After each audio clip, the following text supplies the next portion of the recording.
10 on ABC. This college football Saturday begins here in Memphis. The Tigers are ready to roar, wanting to show the SEC what they're all about. As this team makes their walk to today's big test, they do so as a program that knows nothing but success. Back-to-back 10-win seasons and a real shot at the college football playoffs this year. But they're dealing with the big, and I mean big, strong, powerful Hogs. Arkansas is one of the best offenses in the country. Talon Green at quarterback, he's putting up incredible stats. Memphis counters with Brendan Lewis, a confident, hardworking, well-traveled veteran, very capable of pulling this one off today. From Simmons Bank Liberty Stadium in Memphis, we welcome you to the American Conference on ESPN. ABC College Football is presented by Starbucks. For the first time since '98, these teams meet. A talented 2-1 Arkansas team taking on 3-0 Memphis. Good afternoon, everybody. Glad you're with us. Joe Tessitore alongside Jesse Palmer. And listen, you look at the way the conference schedule sets up, you know how this Memphis team plays. There is a really good chance that this Memphis team could be in the college football playoff by the end of this season. But our focus today, a lot of it is going to be on this Arkansas offense, Jesse, and their outstanding quarterback. Yeah, one thing I know about Arkansas, Joe, they can score on absolutely anybody. They are explosive. They've got a good offensive line. They've got talented skill players. Bobby Petrino calling plays, but it's that guy right there. Quarterback Talon Green. He's the guy that makes it go. I think one of the best quarterbacks in the country that no one's really talking about. He's a true dual threat quarterback, can hurt you throwing it, running it. He's putting up Heisman numbers right now. All in all, this has been the most explosive offense in the country. They're gaining at least 10 yards, 1 in every 3 plays. It's just remarkable. Yeah, a week ago they felt like they really gave one away against Ole Miss. Here comes Memphis out here. They've been rolling. They've won 9 straight at home. Memphis has the longest active win streak in the FBS. We'll be back with kickoff after these messages and a word from our ABC stations.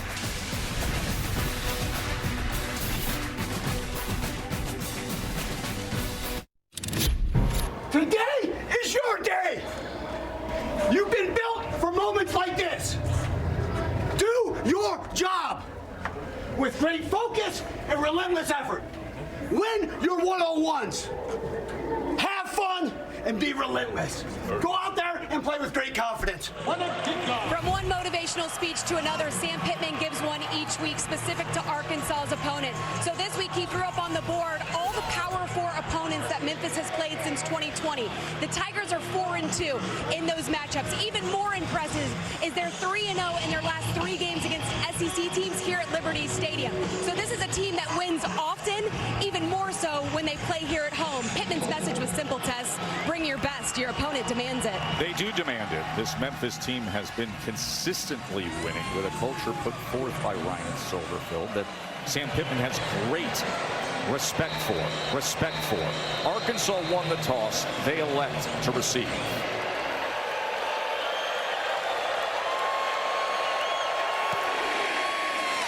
Gianni Spedic kicks away. Rodney Hill cannot return it, and we say hello to statistically the guy who's been red hot to start the year, Talon Green, Jesse.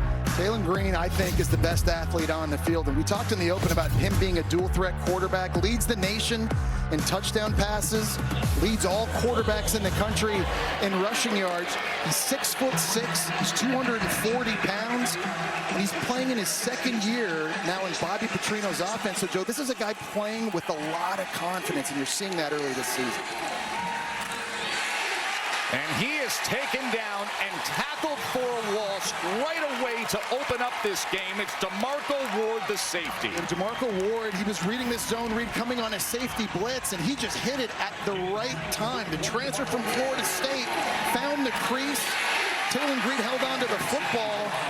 No chance to do anything, and a big negative play early for Memphis.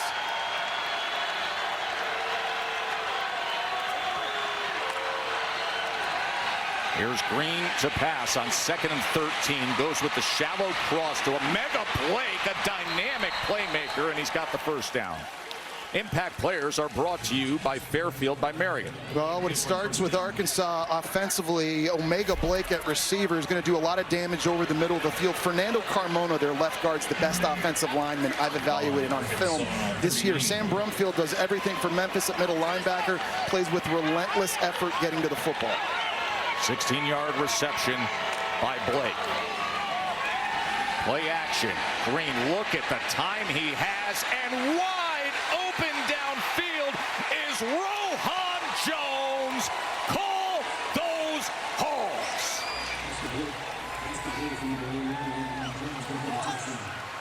And it's a big coverage bust early. DeMarco Ward made the big play in the backfield at safety on the first play of the game, but that time he completely lost Rohan Jones coming out from the fullback position on the corner route.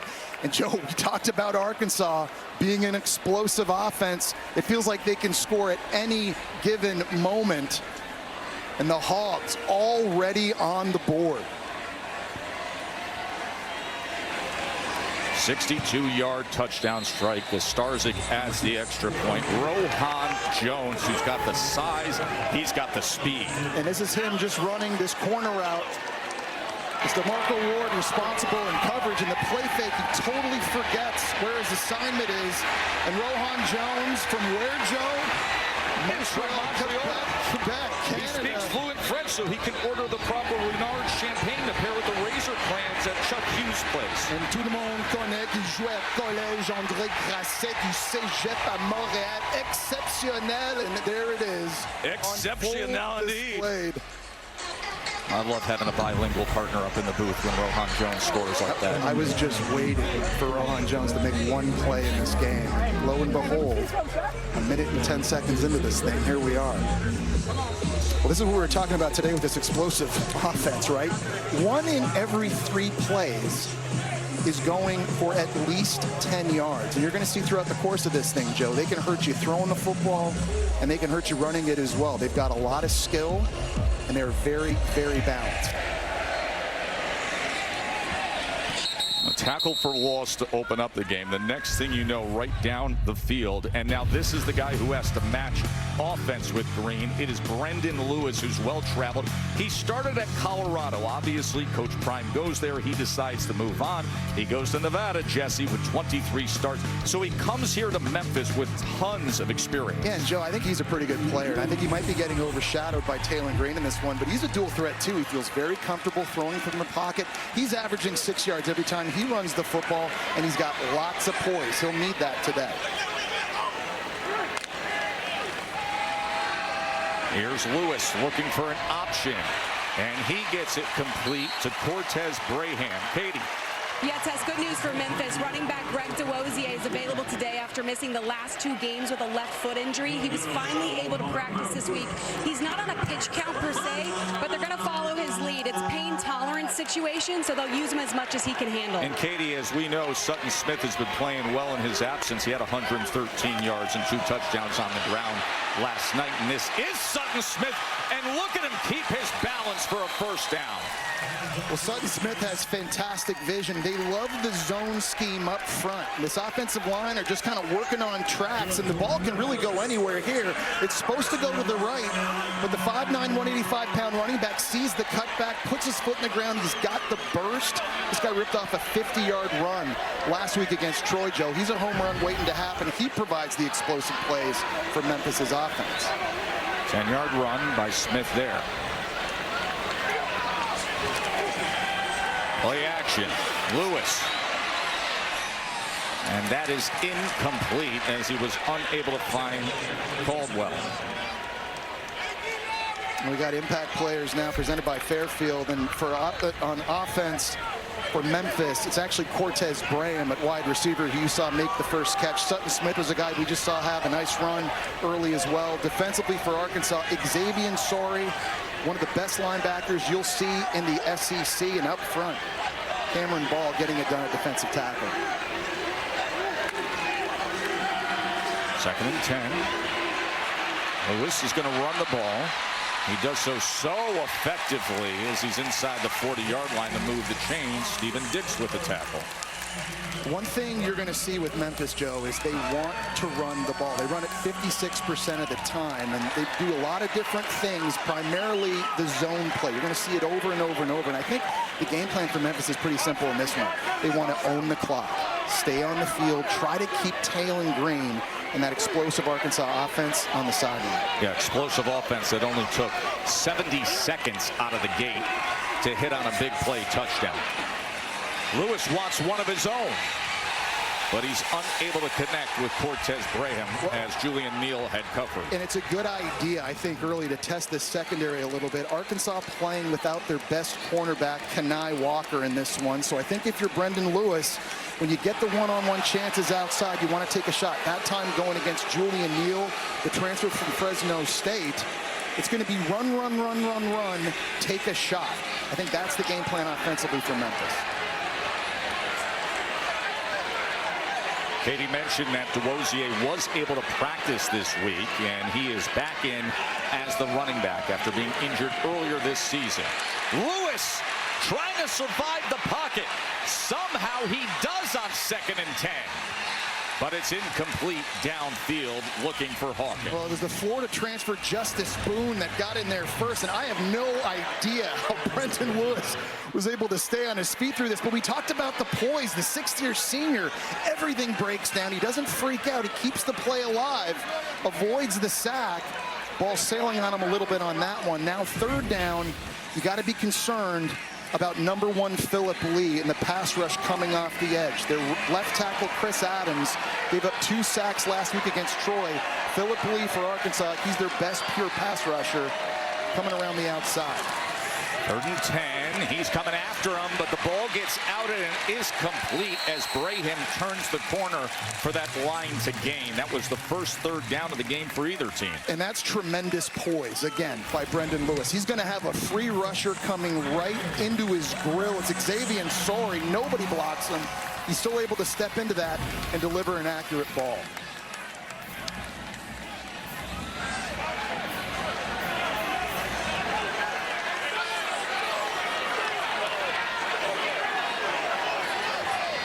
Diamond formation to the top of your screen is now they will motion back.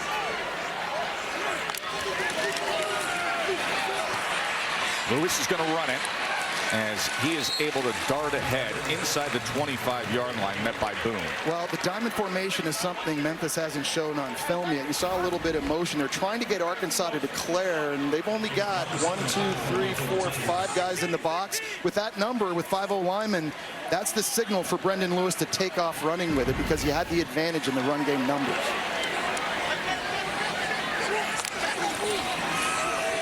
DeWosier on 2nd and 5. He tries to spin free, and he does a nice job of finding room, and he's right to that line again. And you're in the red zone now after Memphis. That's been a really good area to be early this season. They've scored 9 touchdowns on 10 red zone drives. Easily one of the most efficient offenses in the entire country when they get to this area of the field.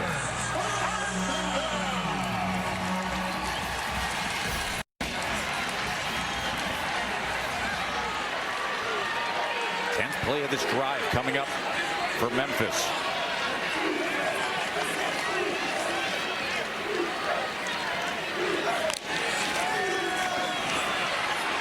DeWosier this time can't find much as he is tackled for a loss of 2 with great pursuit from the front 7 of the Hogs. Well, it's good to see DeWosier back in the lineup. You're going to probably see, my guess is 4 different running backs in this one for Memphis. They're going to keep rotating fresh bodies in and see if they can wear Arkansas down. A big mass substitution now for Arkansas, Joe. They've been on the field a long time. Their leader, Xavier Sorry, has come out. So this is a big moment here early in the game for Arkansas's defense. Mentioned Philip Lee. You'll see him off the edge at the top of your screen on 2nd and 12.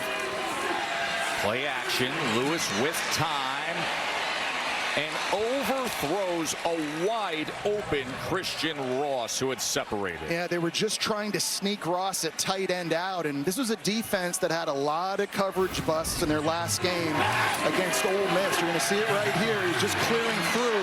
That time he got behind the defense. It was actually Philip Lee, the defensive end that you just mentioned, Joe, but an overthrow again. We've seen a few of those. Some errant throws early in this one on the first drive by Brendan Lewis. He's got to settle down a little bit. So Travis Williams, defensive coordinator for the Hogs. What does his defense come up with on 3rd and 12? Lewis being backed up all the way back to the 37-yard line, where he's going to have to throw it away. Philip Lee was pursuing. Yeah, nice job by Arkansas. Twists and stunts. You had Philip Lee was the guy getting the first bit of pressure that forced Brendan Lewis out to the right, but everybody just stayed in their lane. Brendan Lewis is a guy, if he feels a crease, he's going to take off, nowhere to go with it, forced to throw away. Nice job there by Arkansas's defense with their backs against the wall in the red zone. So that means Gianni Spedic comes out for the field goal attempt. Spedic, his first year at Memphis, has already had success, hit a 55-yarder earlier this year, this from 38. And that is how the Tigers cap a long drive. But the day started with Rohan Jones, the 62-yard touchdown catch. This high-flying Hogs offense back out there when we return to Simmons Bank Liberty Stadium.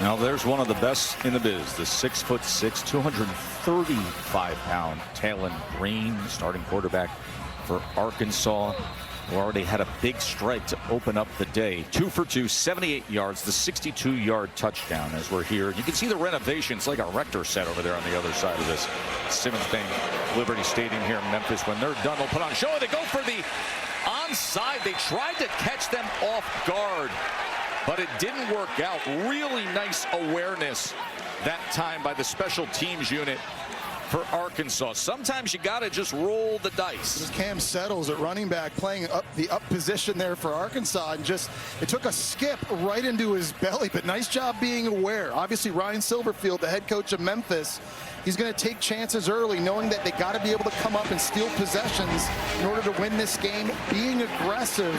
But now because it doesn't work, Arkansas right at midfield. Yeah, 47-yard line for Arkansas. Mike Washington is in that I formation. Great little running back. He will take the pitch and gets it past midfield. Well, you're going to see a very large volume of run plays from Arkansas. It's different personnel groupings and formations, but it's zone plays and it's gap schemes and it's pulling offensive linemen, QB under center, QB in the gun, high formation, QB runs, jet sweeps. There is a lot to prepare for if you're Memphis coming into this one, just to try to handle Arkansas's run game on offense. Washington again, and he stopped right at the line of scrimmage this time as Drew Watts makes the tackle. It'll be 3rd down. On 3rd down, I think it's really important for Memphis. They're going to try and put a lot of movement from their defensive line. They're going to stunt and twist and see if they can create confusion. You've got to stay in your lanes, though, against Talon Green. You have to have really good pass rush lane integrity, because number 10 for Arkansas will take off if he sees a crease.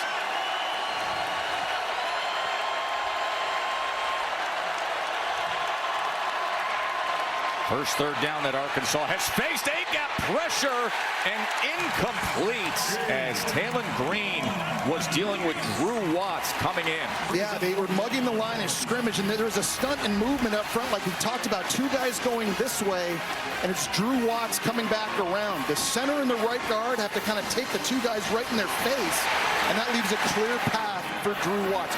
Really incredible job, Joe, by Memphis's defense there. After giving the ball to Arkansas at midfield in a failed onside kick attempt, forcing a 3 and out. That's incredibly good.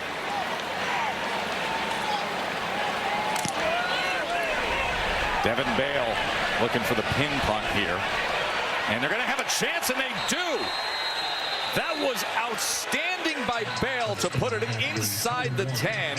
And then the coverage with the defensive back, Miguel Mitchell, putting his heels right on the 1-yard line. Flag is down. We will check on that. Illegal formation. More than 4 players in the backfield. It's a 5-yard penalty. We play 4th down. Man, it is the little things that make such a big difference. So the illegal formation, based on how they were lined up in punt and with that shield, cost them what would have been pinning Memphis inside the 1-yard line. It's hard to do as a golfer. I mean, I'll never experience this in my life, but I can only imagine having a pitching wedge and someone saying, okay, from about 130 out, put it within 1 foot of the cup. You do it.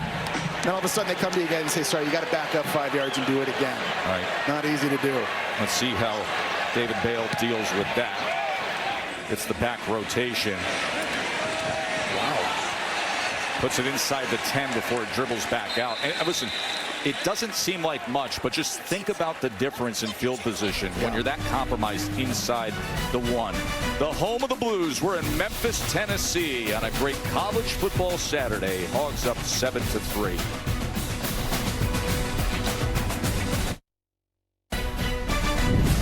ABC College Football is presented by the Starbucks Coffee Company and in part by the Sonic Smasher.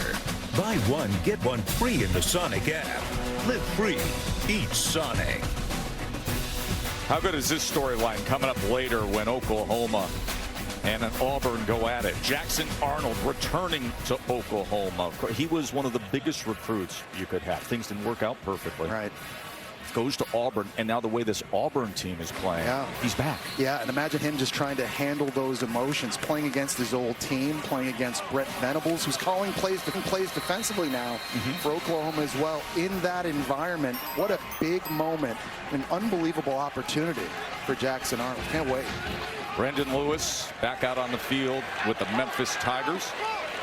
Had a long drive that went 13 plays, 55 yards, was capped with the field goal. Defense just did a really nice job moments ago. They went for the surprise onside kick, and they were able to hold Arkansas's offense.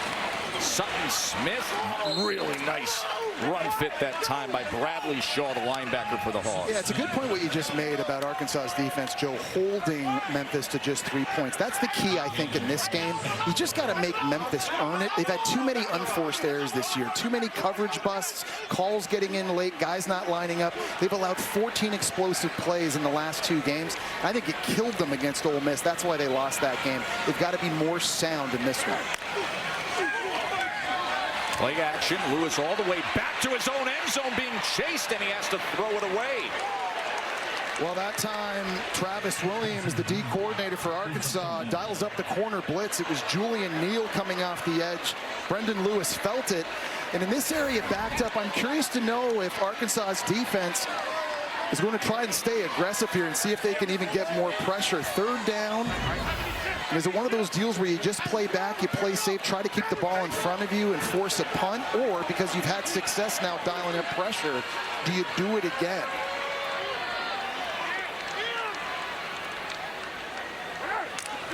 Travis Williams' defense is going to back off. 4-man rush here on 3rd and 10, and it's incomplete. He was looking for Bussey. You know, Tess, Jess, after that Ole Miss loss last Saturday, Sam Pittman said they just needed to simplify things on defense moving forward. He said in that Ole Miss game that you mentioned, Jesse, guys in the secondary were looking over to the sideline for the play call. The D-line wasn't lined up when Ole Miss was just snapping the ball. And he said, instead, we need to get our guys pre-snap looks. Let them line up and listen to the quarterback, ID the running back, and just let them play fast. So simplifying things on that defensive side was definitely a point of emphasis this week in practice. Kerrigan punting from his own end zone to the dangerous return man Shanks.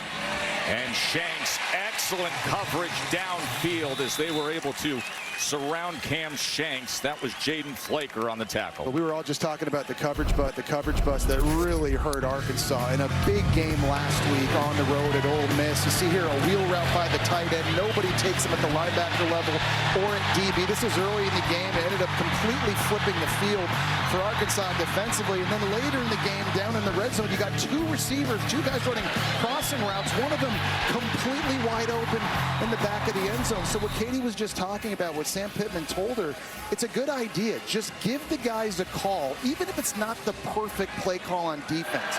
Just trust your eyes, go play fast, and go play confidently. Green on 1st down.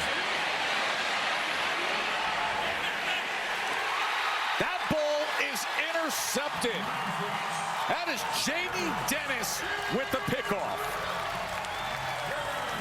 And just a bad decision and late throw that time by Taylon Green. Originally, everything was taken away in coverage, and so there was nowhere to go with it. I thought for a second he might try to take off and run with it, but as he got to the line of scrimmage, there were some defenders bearing down on him, and this is one that just has to go out of bounds. Just not enough arm on that throw, trying to get it to Omega Blake down the boundary. And a really big play by Jaden Dennis, taking over for the injured Chauncey Logan Jr. that we talked about early. A massive takeaway for Memphis's defense. Now they're celebrating with that WWE belt over there after the turnover, of course. There'll be a lot of that happening tonight on the enhanced ESPN app. And now Brendan Lewis back out there offensively, as he was looking downfield but was unable to connect.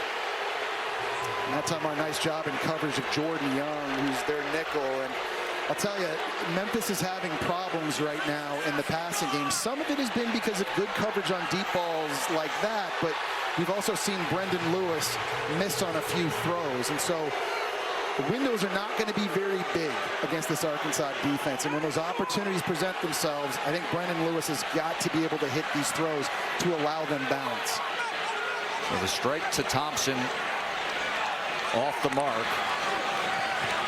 And now they'll keep it on the ground with DeWosier, and welcome back. DeWosier came out of camp as the #1 running back, was injured week 1, practiced a little more this week and getting his groove back here. Well, you're seeing the effect Brendan Lewis has as a running quarterback, just completely freezing the defensive end, Charlie Collins. He's not even worried about DeWosier with the ball, and it's the running back that runs right by his face. So as an athletic dual threat quarterback, Brendan Lewis, he impacts the running game even when he's not carrying the football. 21-yard run by Greg DeWosier.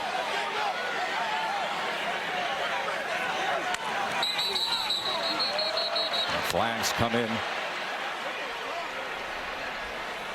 Little flinch, I think, on the right side of Memphis's O-line. Offense, number 70. 5-yard penalty. First down. We get the change of field positions here as special teams played a really big role, and then Memphis had a punt away, but then the turnover solves that problem instantly. I mean, you just want to pay off what your defense is doing. I think if you're Ryan Silverfield, right? You don't get the onside kick, you force a 3 and out. All of a sudden, you give it back to Arkansas in midfield, then you get the pick. Now for Memphis's offense, you've got to be able to drive this football. 1st and 15 after the penalty. They go with the short in-cutting route to Thompson as he's met just short of midfield. That's complete to 0.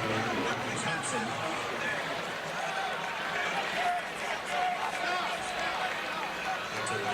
Second and 10 for the Tigers. 570, 570, 570.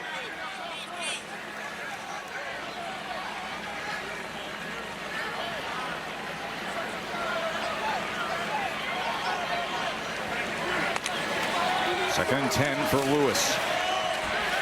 And he's able to connect and get the first time with Brady Cruz, who had a spectacular touchdown catch, a one-hander in the back of the end zone that made SportsCenter top 10. Fantastic job by Travis Burke right here. He's going to chip off, and he's going to pick up the blitz coming off the edge. He's working a double team originally, but he keeps his eyes downfield, and he sees Jordan Young coming off the edge.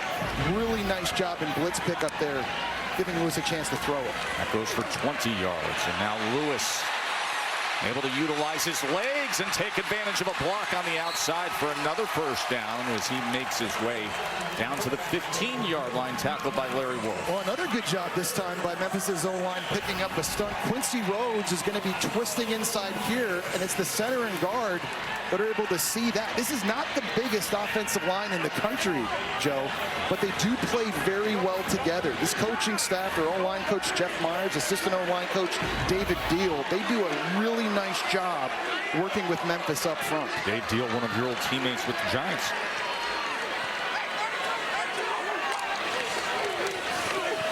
Boterford, he is met right at the line of scrimmage. That was Xavier Sori. Yeah, Dave Deal's a former teammate of mine, 2-time Super Bowl champion with the New York Giants. And I'll tell you, Memphis is lucky to have him. He is a technician. He's a grinder, tremendous work ethic. And it just pays off with a lot of these young offensive linemen, a lot of new faces up front as well, trying to learn a new scheme. But this coaching staff as a whole, really impressed with what they've been able to do, because they're going up in this game, Joe, against a much bigger, more physical D-line in Arkansas.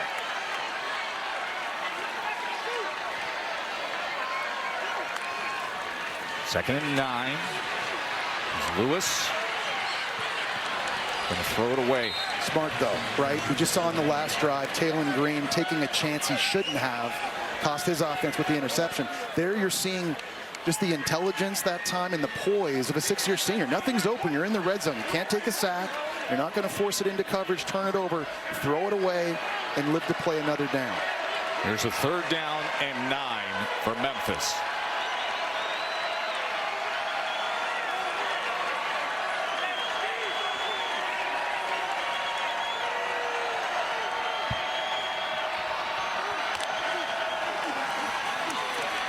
Third and 9 as it's inside the 5 to Kluse. And it'll be 1st and goal, Tigers. Really good job by Kluse that time on the spot route, just finding the soft spot in zone coverage. There's a big hole, and as soon as he felt it, he was able to just sit down and wrap himself in that area, and right on time. The ball comes out from Lewis, right at the sticks. New 1st down.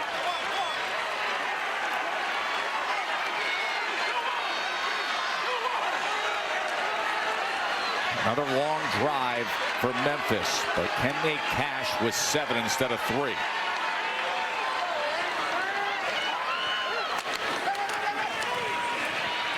DeWosier, he was wrapped up in the backfield and then dragged the defender forward towards the line of scrimmage. That would Philip Lee again. I think somebody outside for Memphis is going to have to win. Arkansas right now is in press man coverage down tight here, and they're going to have a lot of big bodies crowding the line of scrimmage. Big mass substitution for Memphis now coming on the field, but you kind of feel like someone on the perimeter at receiver or tight end is going to have to win one-on-one versus tight coverage, and they're going to need an accurate throw from Lewis. See, they bring in Anderson and Adcock into the backfield.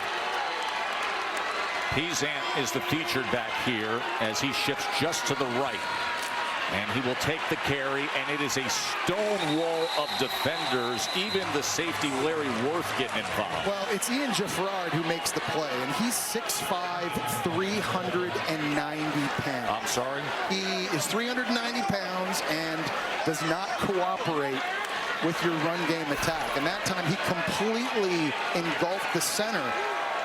There was absolutely nowhere to run. 3rd down now. The big fella gets a breather. He gets to come off. But I just think for Memphis down tight like this, it's tough sledding if you're trying to run it between the tackles. His shoulder pads look like a gym class penny. 3rd and goal. Final half minute of this 1st quarter. Lewis on 3rd and goal. Trying to find anything and looking to get there himself and breaks on through. Touchdown, Tigers. Xavier Sorey tried to come up and contain him, but Brendan Lewis with the rushing touchdown. I'll tell you, Brendan Lewis, he's not the most sudden runner, but he is a very strong runner. When he gets outside, it's him one-on-one with Xavier Sorey. Sorey doesn't wrap, he just tries to hit him with the shoulder pad, and Brendan Lewis is showing you he is a very tough runner, a very strong runner, a guy that's 6'3", 210 pounds, an outstanding decision with nobody open to tuck it and run. Spetagats the extra point, and another long drive managed by Brendan Lewis. And on 3rd and goal, he takes care of it himself. And Memphis with a 10-7 lead over Arkansas.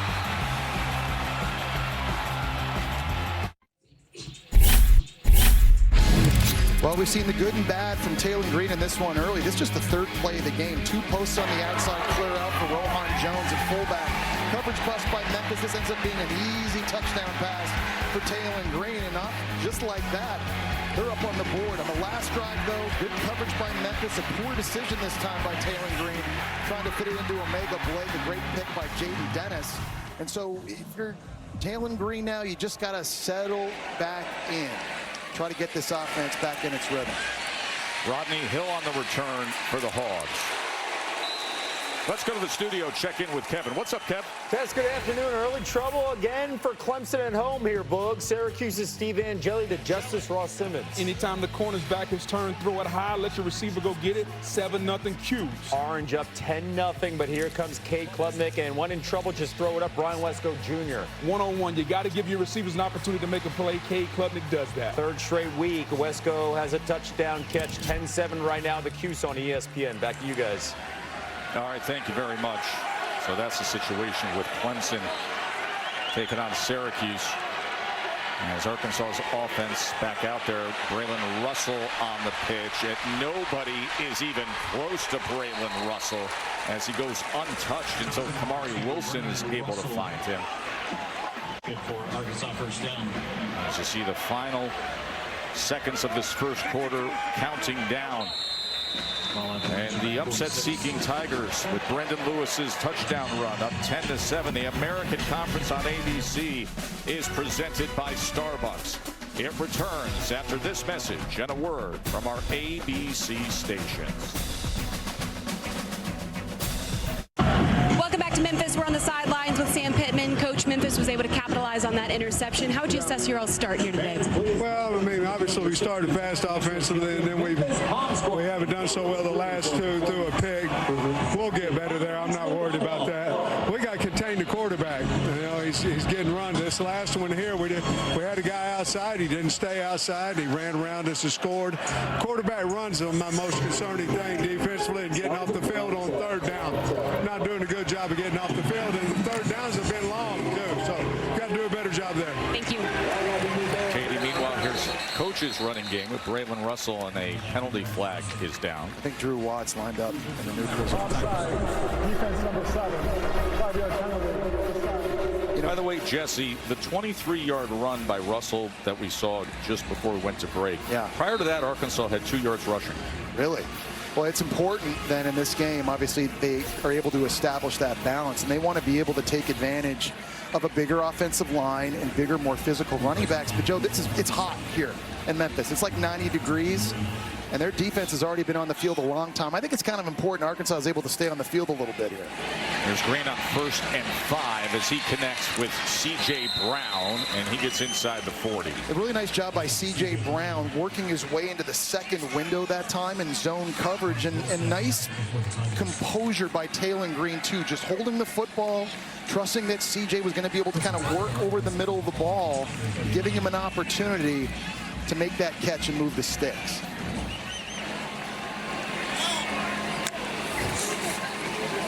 Play action, Green. Time to wind up. Oh, right in the hands of Blake, but he couldn't hold on through the process. Oh, that is a phenomenal play that time by Jeremiah Jordan from Memphis. That looked to me, Joe, like that was going to be a touchdown. I mean, Taylor Green dropped this in the bucket, but watch the hands here by Jordan, swatting it away with the left.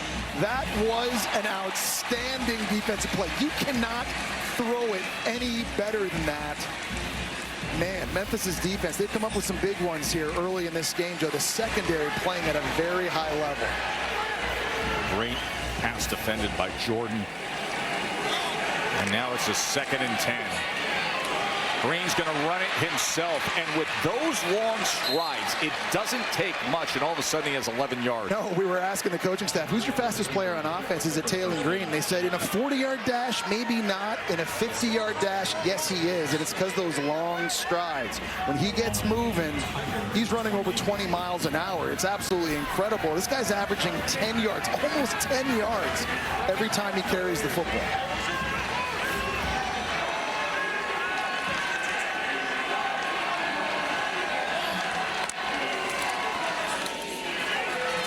And now he gets to the outside. And with that, it's another first down for Arkansas as Platt and Posca, the 2 tight ends, were paving the way. Yeah, it's such an advantage when you have someone as athletic as Taylor Green. You see what he's been able to do. Mike Washington, the transfer, comes over from New Mexico State, and they've just been ripping off long runs. And we talked in the open about how explosive they are. It's not just throwing it, but they're hitting home runs on the ground, and they've got multiple guys that can do it, which makes it so difficult as a defense then, because who are you taking away? What are you trying to stop. There's not just one person you can key on. Coach Pittman looks on. They go to the big 240-pounder, Braylon Russell, getting right into the end zone.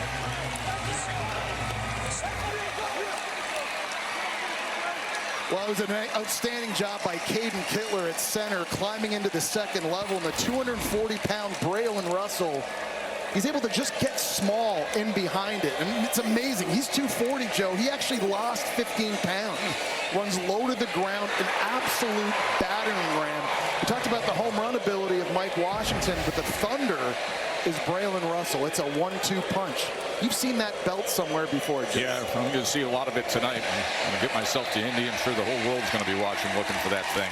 As Starzyk puts the extra point through, and that's a really nice response drive by Arkansas. 6 plays capped by the touchdown run by Big Braylon. Every day a day to train for it. We on a whole nother level. Bigger than that.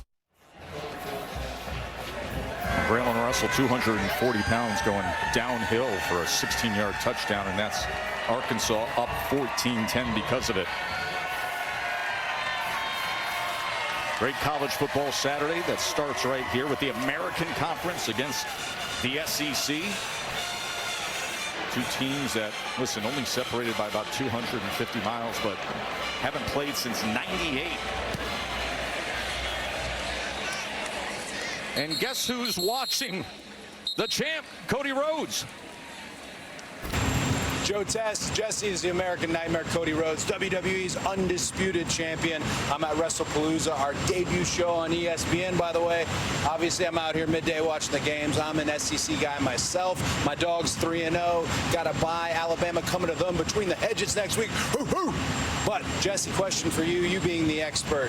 Have you ever seen a team like Arkansas has? Have you ever seen a line so big, so physically imposing as these Razorbacks? Well, Cody, it's a great question. They're big, and it's hard to stop momentum. You know that, having beaten John Cena at SummerSlam. You're riding some of that yourself right now, my friend. But, yes, Arkansas's D-line, they are big. They average 316 pounds, Joe. We were talking about that a little bit earlier. And they're not just big, but they're athletic. They can stay in their gaps. They can rush the passer, and they're deep. They reload and bring in fresh bodies. That's a big reason why I think Memphis' O-line, they got their hands full today. Yeah, they got some massive size there. I think some guys, if the football career doesn't work out, Cody, you better be careful. They may be your future opponents down the road. That's right. We will see the champ tonight. He's taking on Drew Mack. I'm excited for you to be there tonight, Joe. We're going to get up there. We'll WrestlePalooza. We're going to make it in time for the pregame show, and then the broadcast at 7, and then the post show should be absolutely wild tonight. Here's Brendan Lewis as he's able to carry it. And that is coming your way tonight. Remember, it's the new ESPN Enhanced app. It's the first WWE Premium Live event, WrestlePalooza, and you got legends going at it. John Cena versus Brock Lesnar. Aside from Cody Rhodes, you got Cena versus Lesnar. I heard that's the opening match. Yes, that is correct. John Cena and the retirement tour. It's been a little over 2 years since we've seen Brock Lesnar back in there. I cannot wait. What a way to kick this thing off. Should be fun. It's coming your way on the enhanced ESPN app tonight. Pre-show at 5 p.m., main show at 7. Brendan Lewis with pressure as he tried to get it off on 3rd and 1. Well, nobody that time blocked Quincy Rhodes coming off the edge. Everything was going to the left side for Memphis' offense, and Brendan Lewis had to do everything he could just to get rid of it. The question is this going to be intentional grounding? Because I think he was inside the pocket. Intentional grounding. Offense number 2. To loss it down at the spot of the foul. It's now 4th down. Well, the pocket is defined as 5 yards to the left or right of the center, going all the way back to your goal line. He didn't quite break that or get outside, so big penalty now sets Ryan Silverfield and Memphis' offense way back.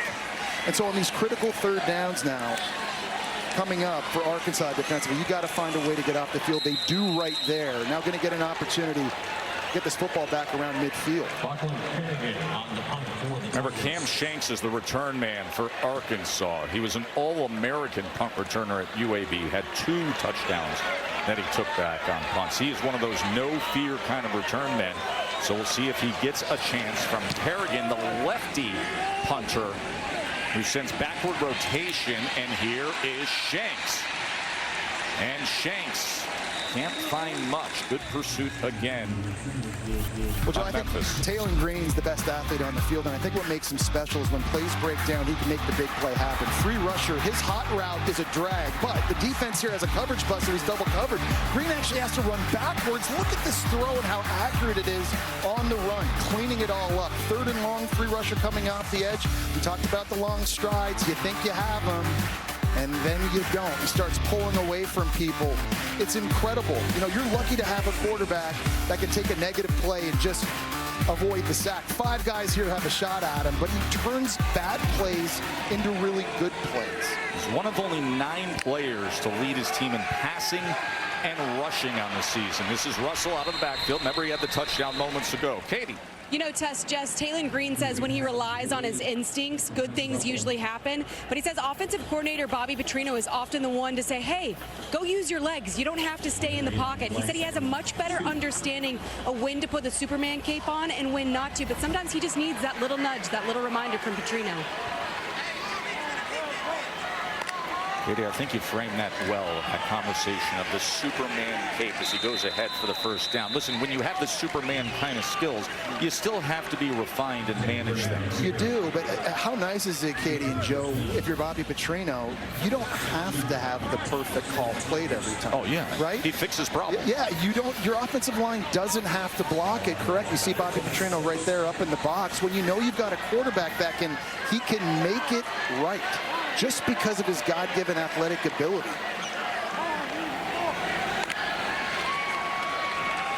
Here's Russell as he tries to spin free, and with that is able to gain extra yardage past midfield. You're seeing how big Arkansas's running backs are. We've seen Russell now, especially on that touchdown run, 240 pounds. Mike Washington, 230 pounds. 2- and 3-yard gains in the first and second quarter. Generally, those become 7-, 8-, 9-yard gains in the fourth quarter. You're a boxing guy, Joe. You know this. Body blows. Sure. Early in a title fight, it wears opponents down. You're depositing into the bank, and then you get the dividends and the payoff later.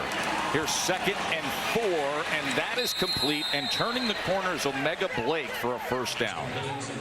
Really nice location of the throw here. If this ball is thrown inside, this thing's getting picked up by Jeremiah Jordan, but he throws it outside where only his guy, Omega Blake, can make the play. Really nice location on this throw. And if you're an NFL scout watching that play right there, that's an understanding, an intentional place to deliver the football by Taylor Green. Green. And he gets it complete to Brown, and Brown is down near the 20-yard line.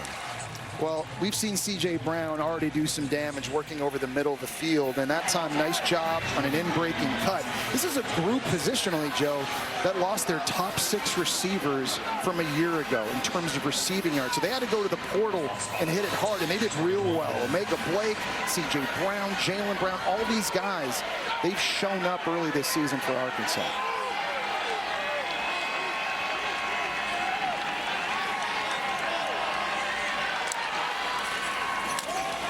Mike Washington now. Good block out in front as Mike Washington is tripped up, but it's a 1st and goal, Hogs. Man, you can see the burst he has, and their left tackle, Corey Robinson, he's able to climb up into the 2nd level, and Washington already with 3 carries this year, 30 or more yards, 2nd in the country. You just miss 1 tackle, this dude gets into the 2nd level, and it's amazing. We talked about how good Memphis's offense was this year in the red zone. How about this? Every possession Arkansas has had in the red zone this year, they've scored a touchdown. They were 13 for 13 in this area of the field. And give credit to Maddox Lassiter also with a kick-out block for that 16-yard run. And now getting right in is guess who? Parlez-vous, Rohan Jones. Il a été perdu au milieu du défense. Incroyable, simplement super. And this time you see another wrinkle by Bobby Petrino. Lining him up over here, it's going to be the jet sweep. He scored on the 3rd play of the game at fullback. Now another wrinkle that they have not yet shown on film has Memphis's defense on their heels. Fantastic job by Bobby Petrino. See, Cody Rhodes was just talking about how well they blocked the big guys, and now they got the belt back in hand as Rohan Jones, his second touchdown of the afternoon. This time the 5-yard run, a 7-play drive for 66 yards, Jesse. It's impressive. It does not take long running or throwing. Arkansas right now, everything going their way here in Memphis.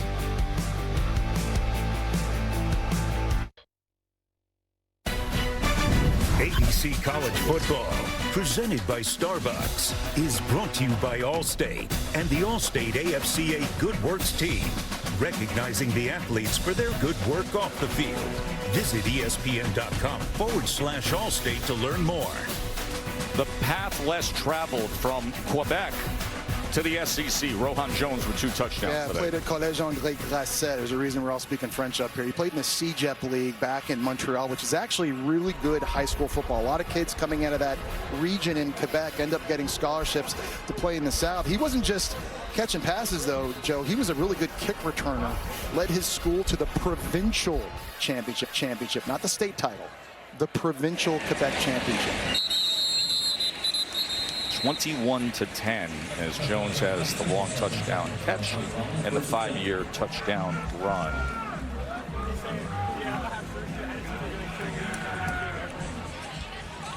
College football rankings are brought to you by Goodyear. Yeah, and a lot of eyes obviously tonight down in Miami taking on in-state rival Florida. How good is Carson Beck this year? I mean, he's completing like 80% of his throws. Ball's barely touching the ground, and he's avoiding the turnovers, which to me has been real impressive. But he's going up against the Gator defense, Joe, that's allowed 20 or less in each of their last 7 games going back to last year.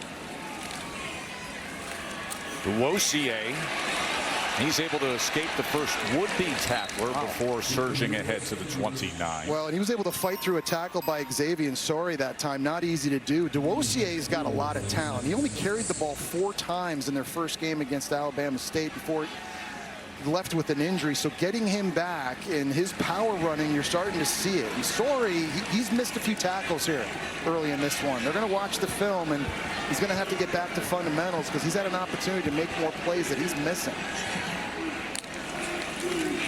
Here's Lewis against a 4-man rush.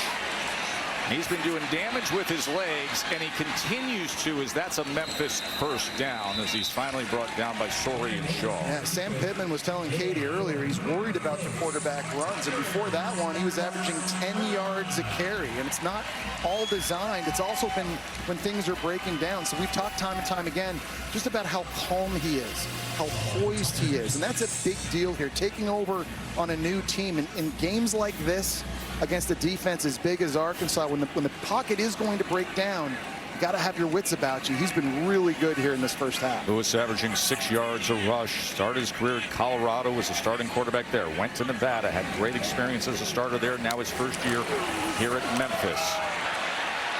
And on the ground, and it's another great-looking run by Sutton Smith. We talked about how this O-line can run the zone scheme in their sleep. I want you to watch Chris Adams. He's only a 277-pound left tackle. Watch him get a block here and then climb to the second level and get another back. This is picture perfect. You help post up with the right guard, you climb, you get a piece of Bradley Shaw, and that opens up a lane for Sutton Smith. Undersized doesn't necessarily mean you can't be effective. 33-yard run by Sutton Smith. Great work by Chris Adams at left tackle there. He was at Old Dominion, grew up in Maryland, and transferred here to Memphis. Smith again. And this time, not as much as Sorry was waiting on him. We go back talking about Brendan Lewis, and you're impressed, too, because you're taking over for Seth Hennigan, who was a 4-year starter here at Memphis, threw for 14,266 yards. That's 13th all-time in NCAA history. And so, yes, you're getting the leadership, and you're getting a guy who's poised, but you're also getting playmaking ability as well. And you've seen that through the first 3 games. He wasn't the splashiest portal addition at quarterback in the country, but Brendan Lewis, he's leaving his mark here at Memphis early.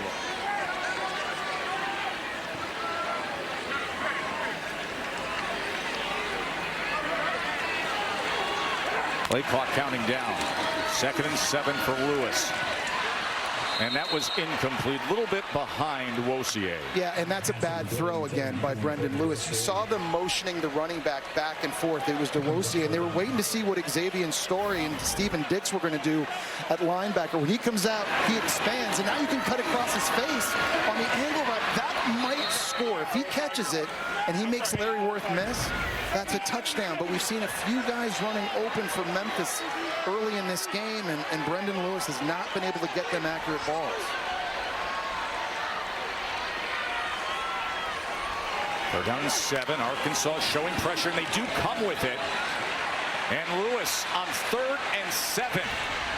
Ball's in the air, and it falls incomplete. He was trying to connect with the tight end, Christian Ross. Yeah, very lucky here. Tips lead to picks. That time, Arkansas came with the Mike Will cross dog, and DeWossier did a good job picking it up. So decision time if you're Ryan Silverfield, but I like the decision not to chase points too early. Take the field goal, make this a one-possession game. So Spedick heads out there. Made from 38 earlier. Told you he hit from 55 earlier this year against Georgia State. This is a 46-yard attempt for Gianni Spedick. And it just leaked off to the left. So it remains an 11-point margin in favor of Arkansas here on a beautiful day in Memphis, Tennessee. Don't go anywhere. Straight back to action when we return.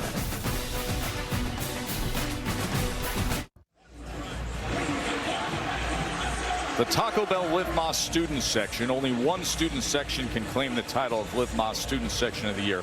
Who will take home the trophy this year, as we are here in Memphis, Tennessee, and these students are watching their team try to give a fight to a really talented SEC offense, trailing 21-10 right now.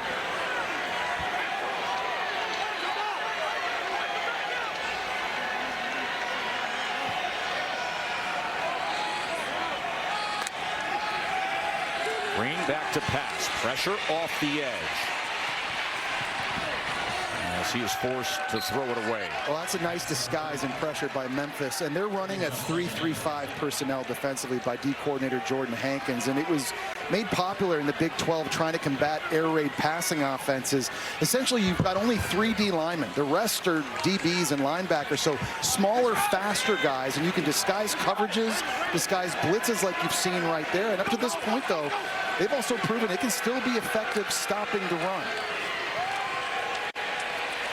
Like you see right there. Against Mike Washington, who couldn't find anything. It's just mass chaos and confusion. And D linemen are slanting and stunting, and linebackers and safeties are blitzing, and DBs are rocking and rolling in the back end. And the picture changes from this pre-snap to the post-snap almost every single time. And it's such a headache as a quarterback and an offensive line to try and decipher just all the noise and all the action you're seeing in front of you. Last week, this Memphis defense forced 6 3-and-outs, but that was against Troy. This is Talon Green and the Hogs. Oh, good stick on Raylan Sharp as Kamari Wilson comes up to make the play. Man, I am impressed with how well they've played on the back end. I know they've given up some big plays in this game so far, but the Arizona State transfer, Kamari Wilson, talk about tackling the catch. He gets in there quickly. He gets the ball to the ground, now getting a chance to give it back to their offense as this first half winds down, and a big opportunity for them. Obviously down 11 points right now, but Memphis is going to get the ball back first in the second half, so a golden opportunity there for them.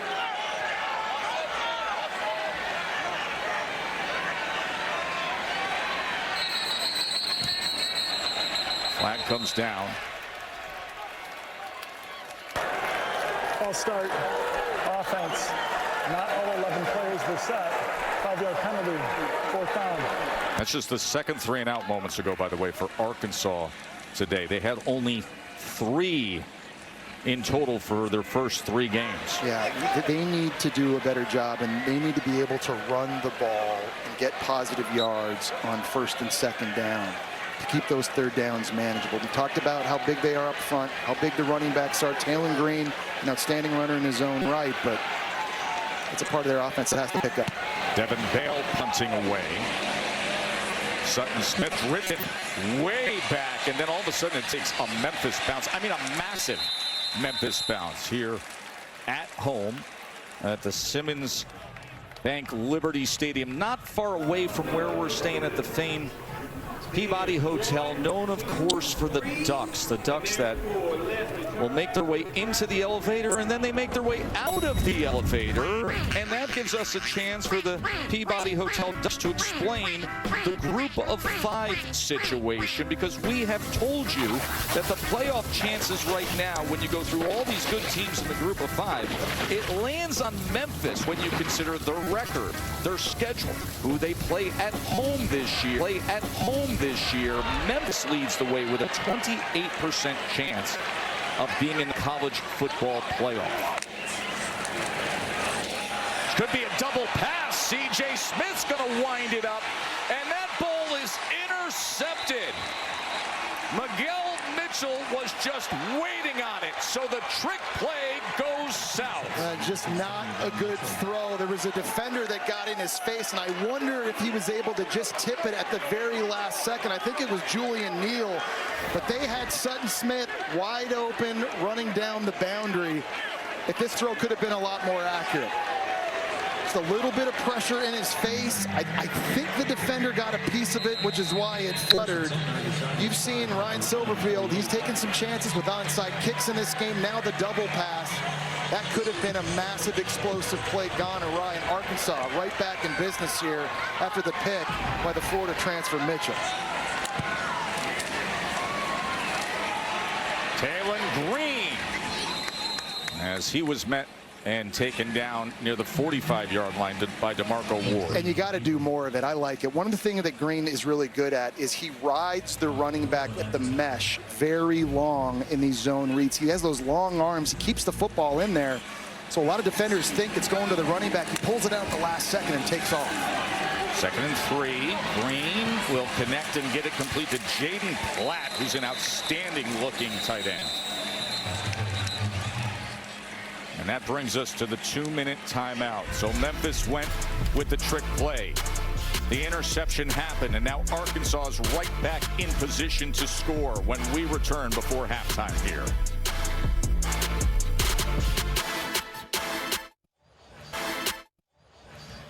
Great day of college football, and then tomorrow it's Sunday NFL Countdown as Randy Moss reunites Jamar Chase and Justin Jefferson for a combo. And All Access with Jared Verse, that's at 10 a.m. Eastern. Then Monday Night Football, Baltimore against the Lions. That's 8 p.m. It's on ABC, ESPN, and the new enhanced ESPN app. Of course, Peyton and Eli on ESPN2 for that.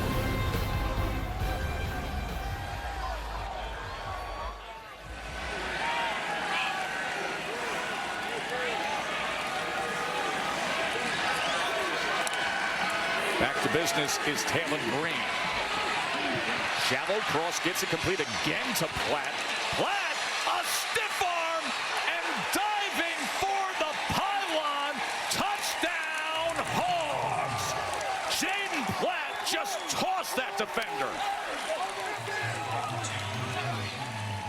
Well, Jaden Platt was working on a drag route and looked like DeMarco Ward at safety actually clipped the referee as he was trying to get across to make a tackle. Got there too late, and let's just see if this is in the end zone. He jumps. Hand goes down inside and out of bounds right there. The question is, where was the football in relationship to the goal line once that right hand went out? The touchdown is under further review. Out. Yep. You need to look at that closer the down effort. the line. The effort's amazing, but let's bring in Matt Austin, our rules expert. Matty? Yeah, Joe, Jesse nailed it. His hand definitely hit out of bounds at the 1-yard line. Looked to me like the ball was about at the half-yard line. I think replay is going to bring this back to the half-yard line where it'll be 1st and goal.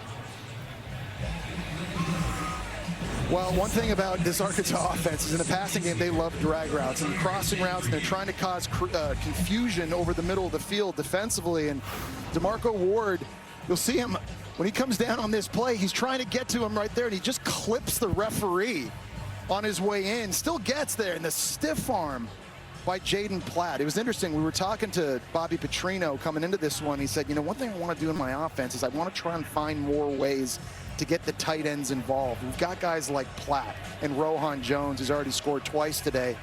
Even though we're loaded at receiver and we've got really good backs, I think there's some other weapons that I can do a better job of using, and you're seeing the tight ends having a big impact here early too. Jaden Platt, who started his career at Texas A&M. Remember, Petrino was on that staff a few years After ago. reviewing the play, the ball carrier's right hand was down out of bounds with the ball just inside the 1 yard line.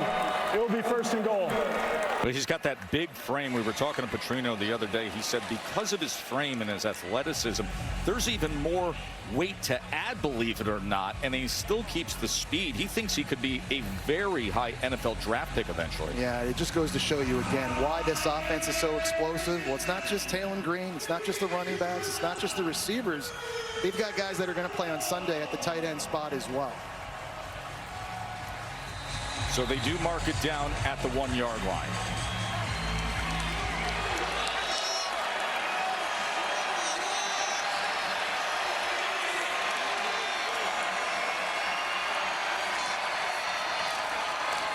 Washington trying to fight for it.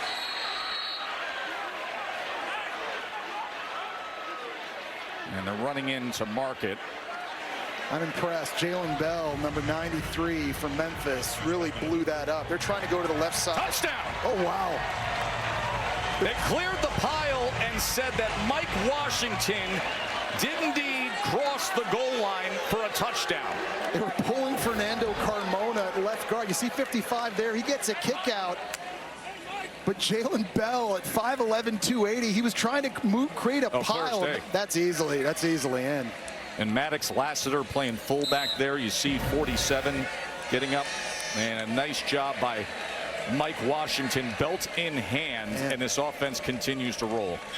Joe, they're now 16 for 16 in the red zone, scoring touchdowns. You're going to win a lot of football. No kidding. If you do that. If you can cash in a lot that way, you're going to win a lot of football. And we talked about this Arkansas offense and what they deliver. And Jesse, you make a good point of it's not just Talon Green. It's every aspect of this offense. We saw the tight end in play there. We saw the running game. And, of course, with Carmona playing guard, they are very, very capable in short yardage. Talon Green is getting a lot of attention now.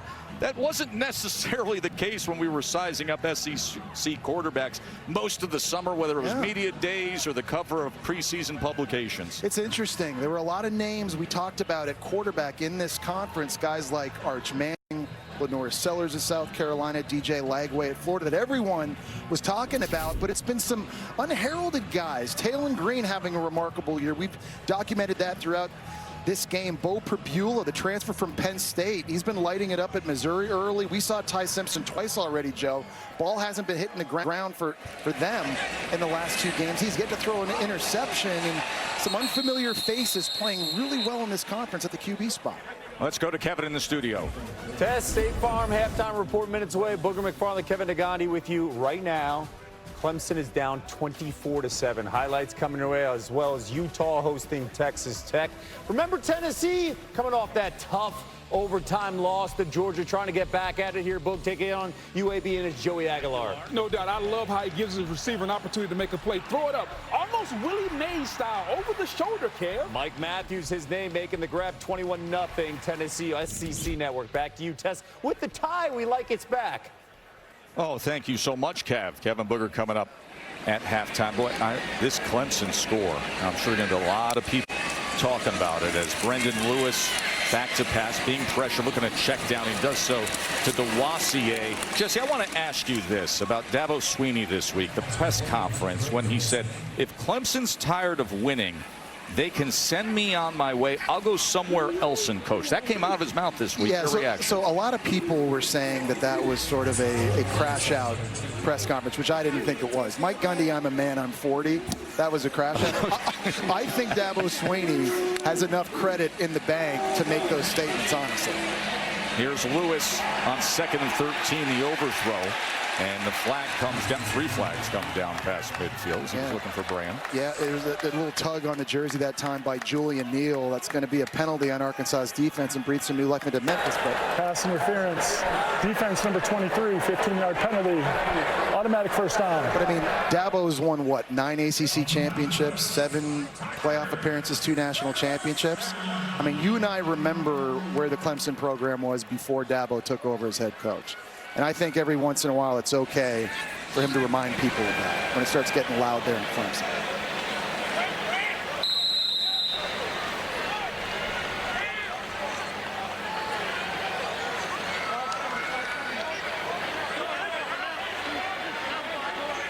Empty look here with under a minute to play in this first half.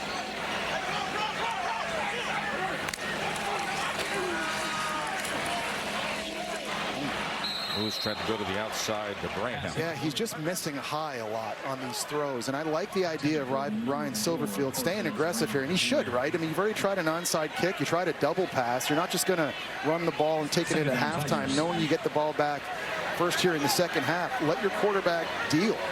But Lewis has to make those throws. We talked about the windows were not going to be big. And he's got to just take a deep breath here at halftime and come out being way more accurate in the second half. 2nd and 10. Lewis able to spin 3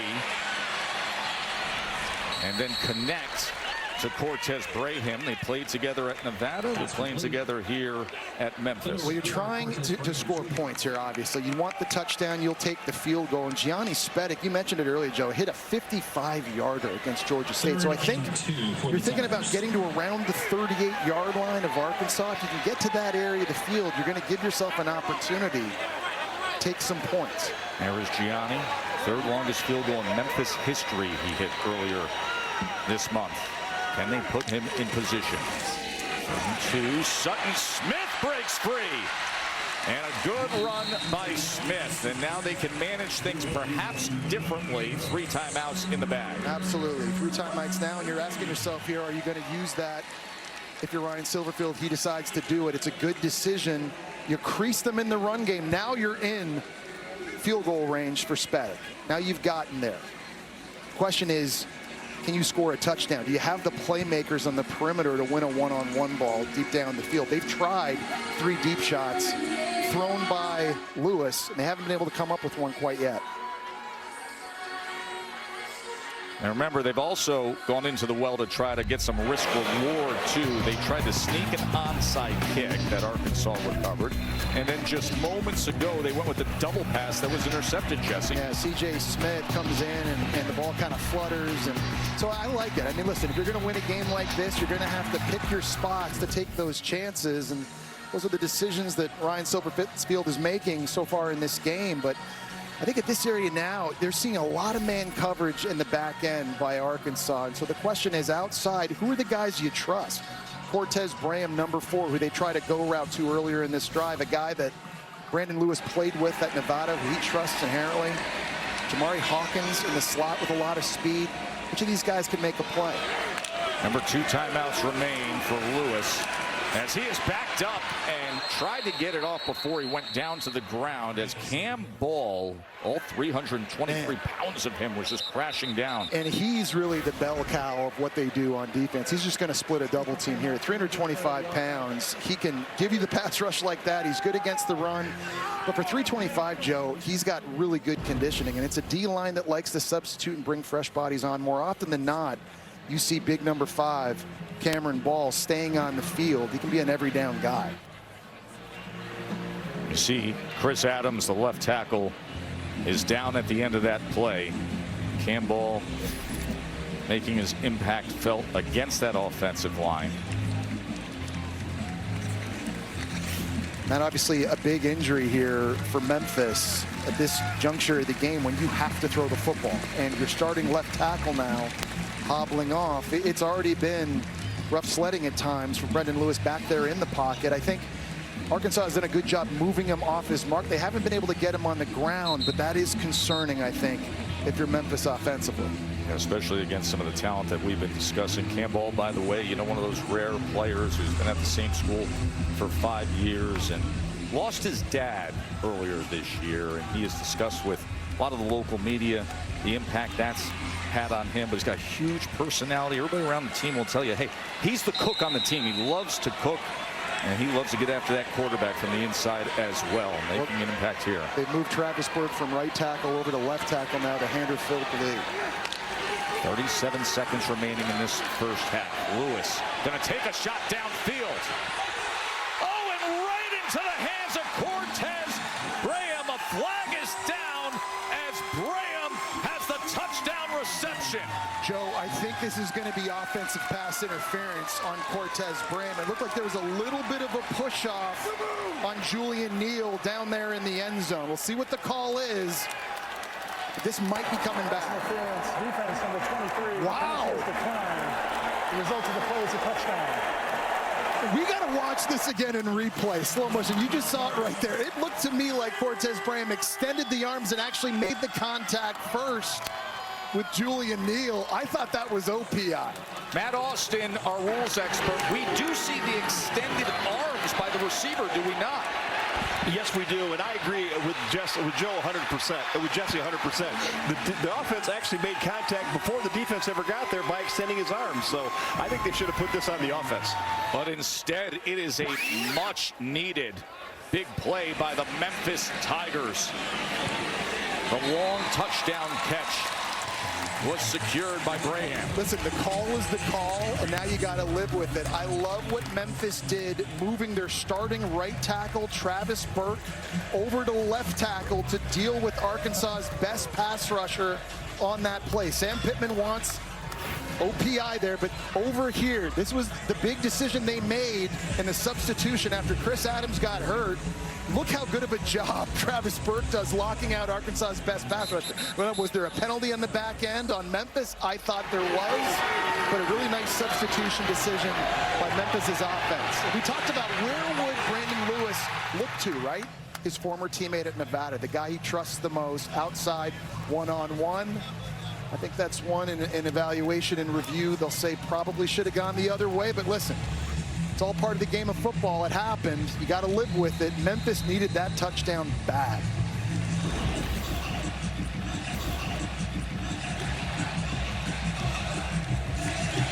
Brandon Lewis delivering to Cortez Graham.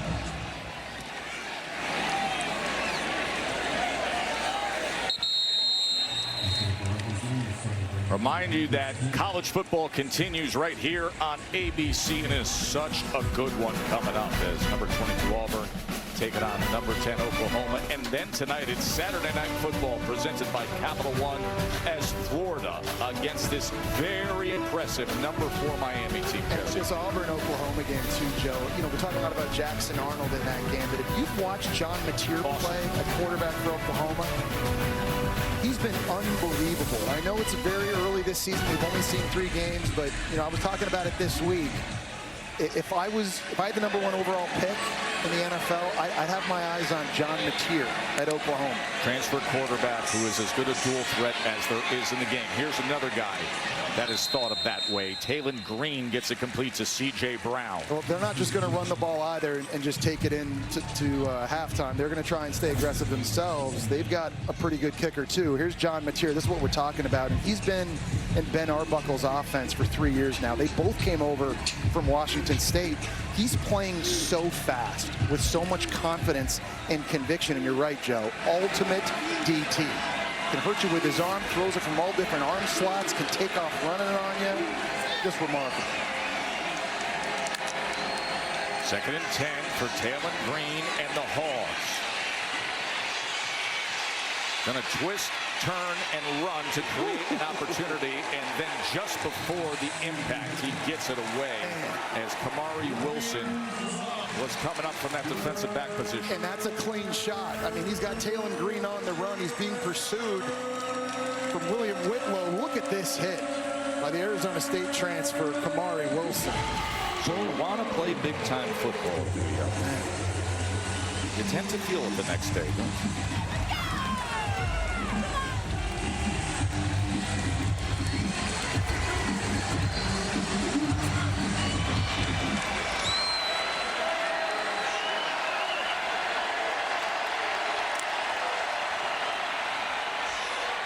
15 seconds of this first half. It's incomplete on third down. Closest receiver is Jalen Brown. Well, this is going to be a big key, I think, if we spin this thing forward. For Memphis to come back in the game defensively, they got to keep doing this. They got to keep setting up third and long situations, and then they've got to be able to get off the field. They've stayed aggressive. They've tried to pressure Taylor Green when they've had the most success, like any defense has.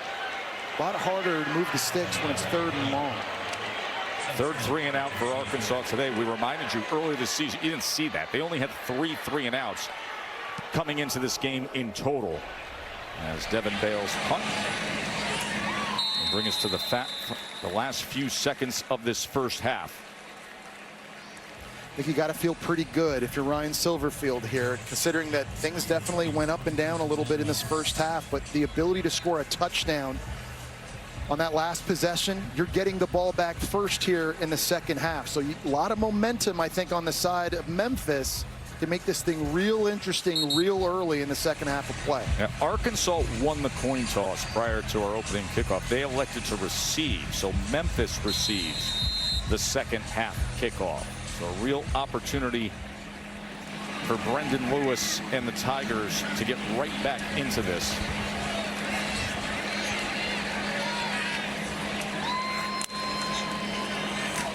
We're glad to have DeWassier back.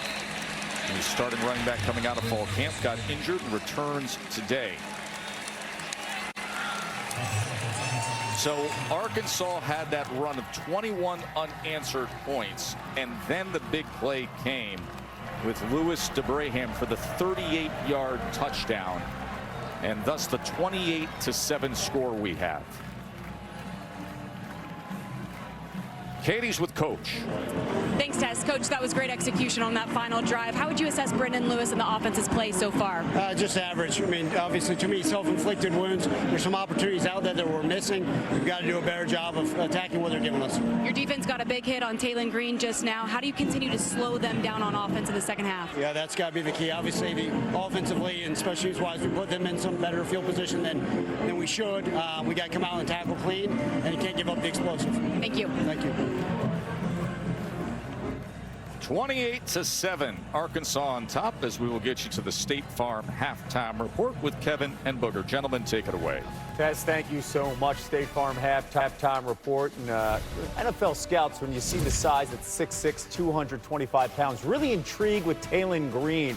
What has he shown you so far? Well, I'd be intrigued also, Kev. Think about this. He's a 22-year-old fifth-year senior, 6'6". We've always been enamored by the physical skills, him running the football, but it's the improvement in the passing game that we wanted to see. Him throwing the football, understanding I can use my athleticism, but I also can drop back and throw the football. He's played a lot of football. The experience is there, and you're starting to see the game slow down. Early on in his career, he may have rushed some throws. Now, he's letting the game come to him, and Arkansas is reaping all the benefits. You see the numbers, nearly averaging 400 total yards. That leads the entire FBS. Yeah. And right now, 205 total yards. That one touchdown pass, of course, that leads the country in touchdown passes. The guy right behind him plays at Texas Tech. Bear Morton on the road against Utah. The Utes off to a fantastic start. This is a very big game. And what do you do to quiet the crowd? You get a big play here. Morton to Jacoby Williams. No doubt, defense optional early, but I love the idea of throwing the ball and letting your receiver run after the catch. Really good play by Texas Tech.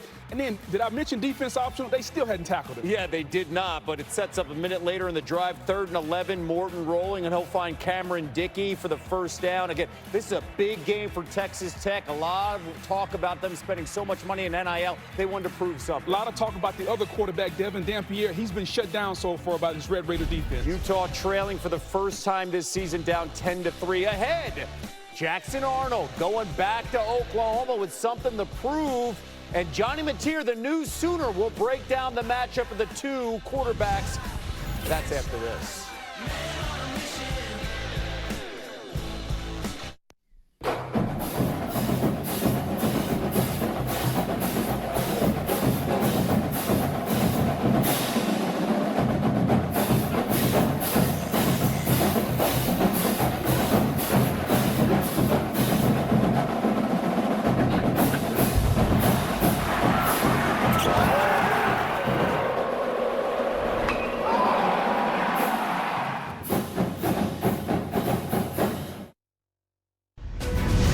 Welcome to the State Farm Halftime Report. If they want me gone, if they tired of winning, they can send me on their way, because that's all we've done is win. So if they tired of winning, we've won this league 8 out of the last 10 years. Is that not good? I'm just asking. Is that good? I don't know if that's good or not. The past is good. The present, not right now, Boog. Clemson coming into this game against Syracuse. Dabo feeling some of the heat locally. They're 17.5-point favorites taking on a Cuse team that has Steve Angeli. How about the nice catch, Justice Ross Simmons? Down in the red zone, throw it high, especially when the defensive back is turned to allow your guy to go up and make a play. Fran Brown got some surprises on the kick. It's an onside, and the Cuse recover. This is coaching. They saw something on tape where Clemson's front line was retreating too fast. Great coaching by Fran Brown. And then Angeli finding Darryl Gill Jr. And a Boog. It's 24-7 Syracuse in the first half. No fluke right here. Syracuse was the better team in the first half. Okay, Cade Klubnik got some time. Look at that. Can anybody get open? Finally finding Adam Randall. Right now at the break, this game on ESPN, it's Syracuse up 24-14.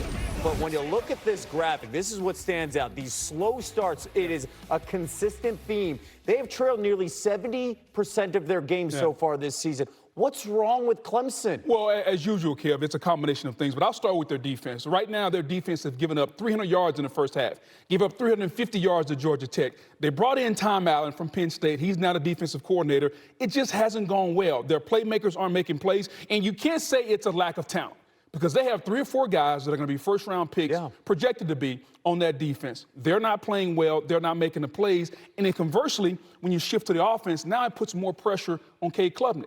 He hasn't played well. And then Dabo gets up at the press conference and says, hey, what's wrong with Clemson? He got out-coached in the first half by Fran Brown on the onside kick. So it's a combination of a lot of things. If I were Dabo, I'd be quiet.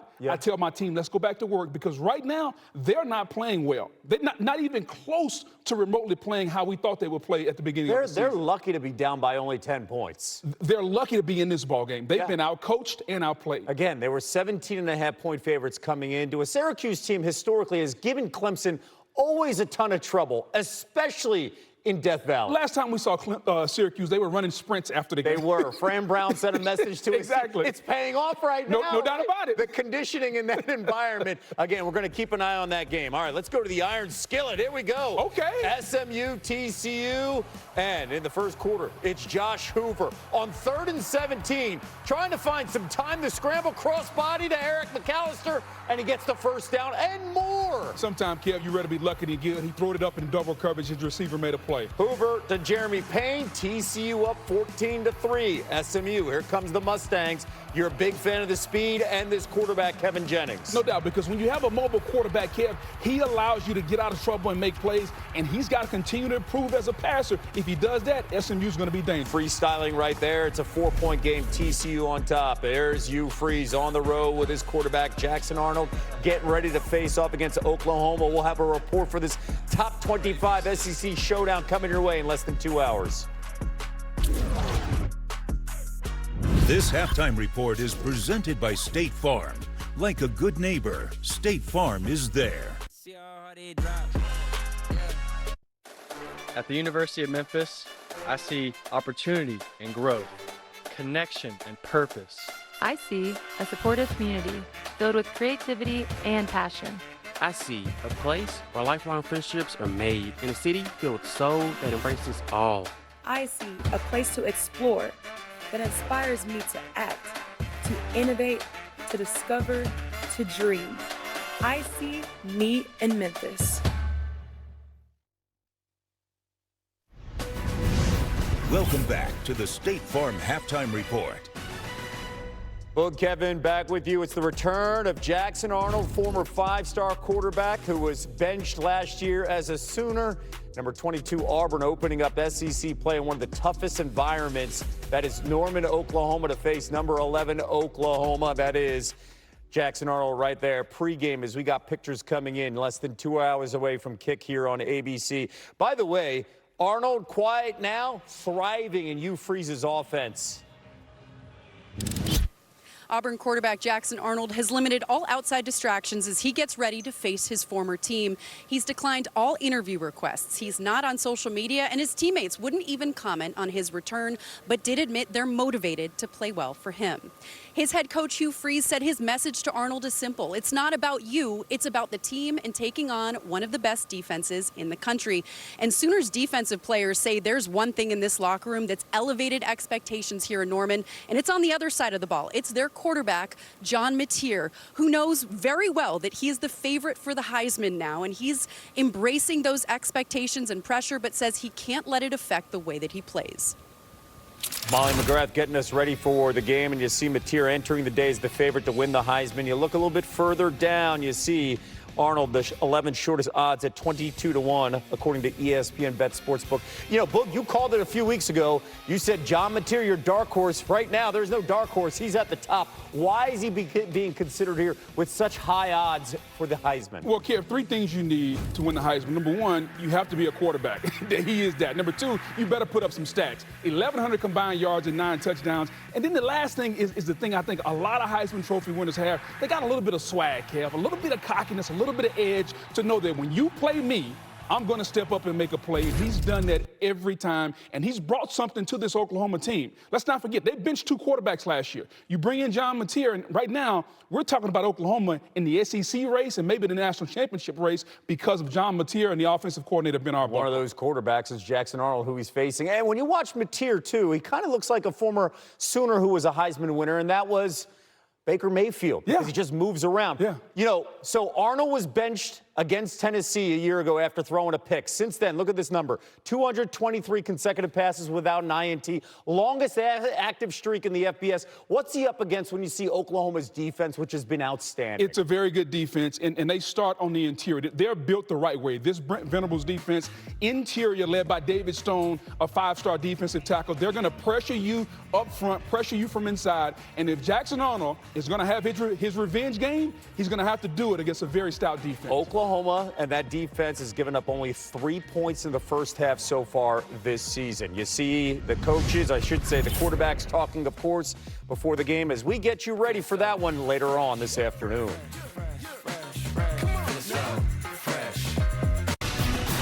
Glad you're with us on this college football Saturday from here in Memphis. The American Conference on ESPN.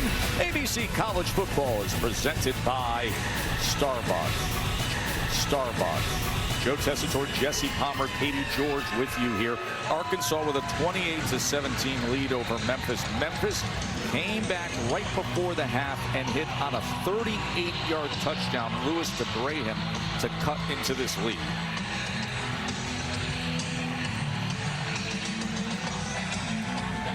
Remember, Memphis gets the ball to start this second half. So can they keep momentum? But the explosive plays for Arkansas have been significant. Jesse, unstoppable performance presented by Ramtron. Yeah, we talked about coming into this game being one of the most explosive offenses in the country. It took 3 plays. This is the 3rd play of the game. Rohan Jones out at tight end gets snuck out at the fullback spot. Nobody there in coverage. 62-yard TD. Jaden Platt, the other tight end, doing good work here on a drag route, throwing a defender off of him for a 29-yard gain. But they got the balance because they're doing it in the run game as well. There's a 240-pound back. And Braylon Russell on the sweep, then it's Braden Russell in between the tackles, running and throwing. A variety of guys getting it done on explosive plays.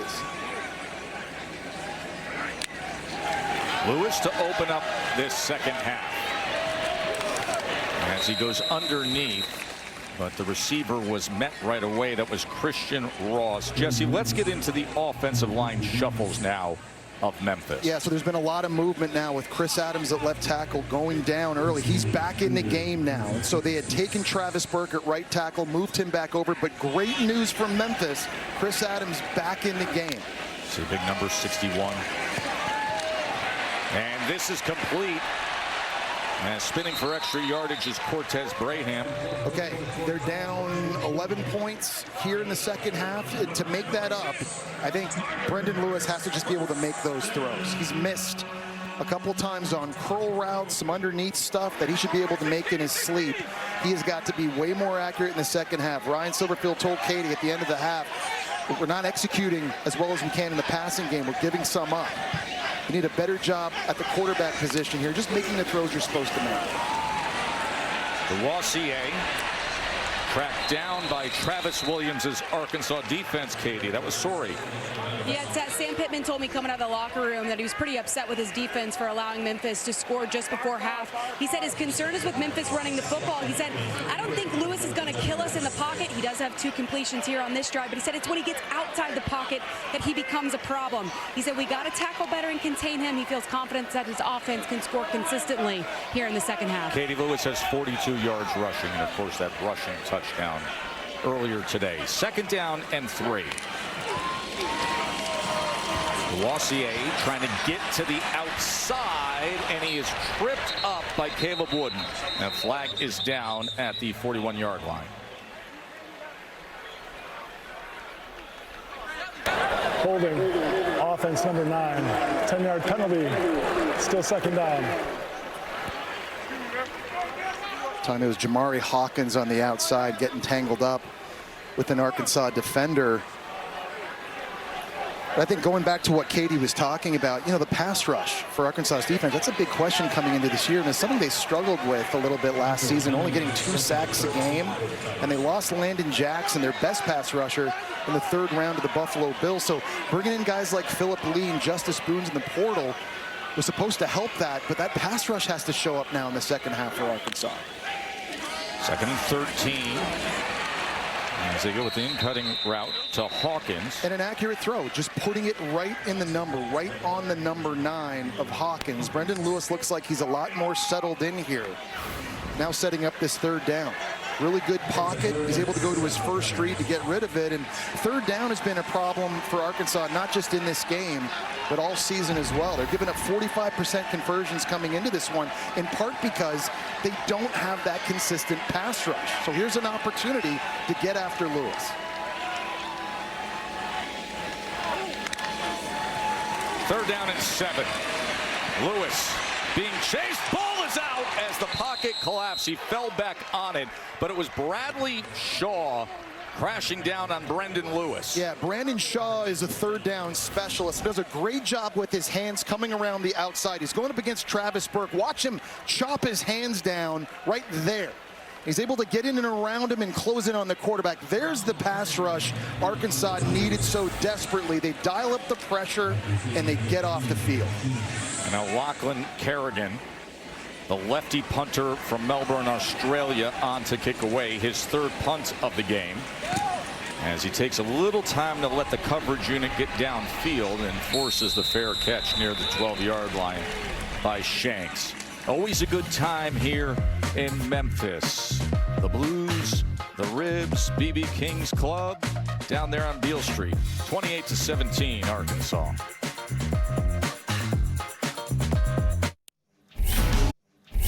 Welcome back to Memphis. Arkansas has had a lot of success on offense, big part because of their big left guard, Fernando Carmona, doing some good work here in a touchdown run by Russell, getting good foot position in front of the nose guard, opening up a crease, also showing you his ability to pull and kick out defenders on a touchdown run here by Mike Washington. Where I think he's really special, though, is in pass pro. A little stunt and game action up front from Memphis. You pass off the tackle, and you lock out the defensive end.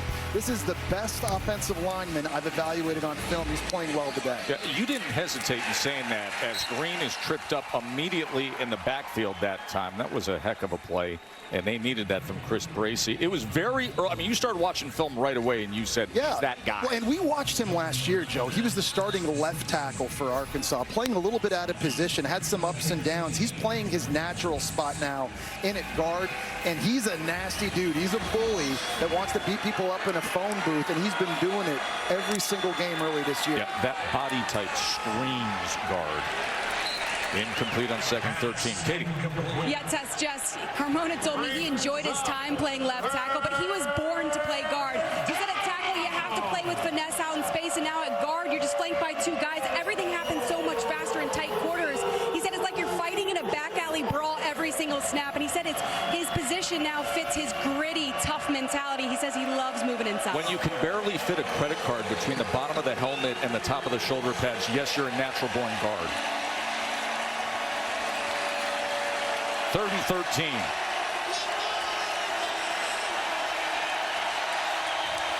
Could be a big opportunity for the Memphis defense. Green pumps once, then goes downfield, and it's overthrown. He was looking for Omega Blake. Yeah, that time Memphis dialed up some more pressure, linebacker level, and the coverage downfield forced Taylor Green to just have to hold on to it for a split second. Really nice job by Jaden Dennis at coverage. Remember, he had the interception earlier in the game. He's starting this one because Chauncey Logan is out with an injury. So again, we've seen multiple times different guys in the back end of Memphis's defense coming up with big plays. 4 3-and-outs against this tremendous Arkansas offense. Devin Bale now punting from his own end zone. And look at this punt as he drives Sutton Smith all the way back, retreating to the 26-yard line, and then able to make up some ground on the return. But a great job by the Memphis defense.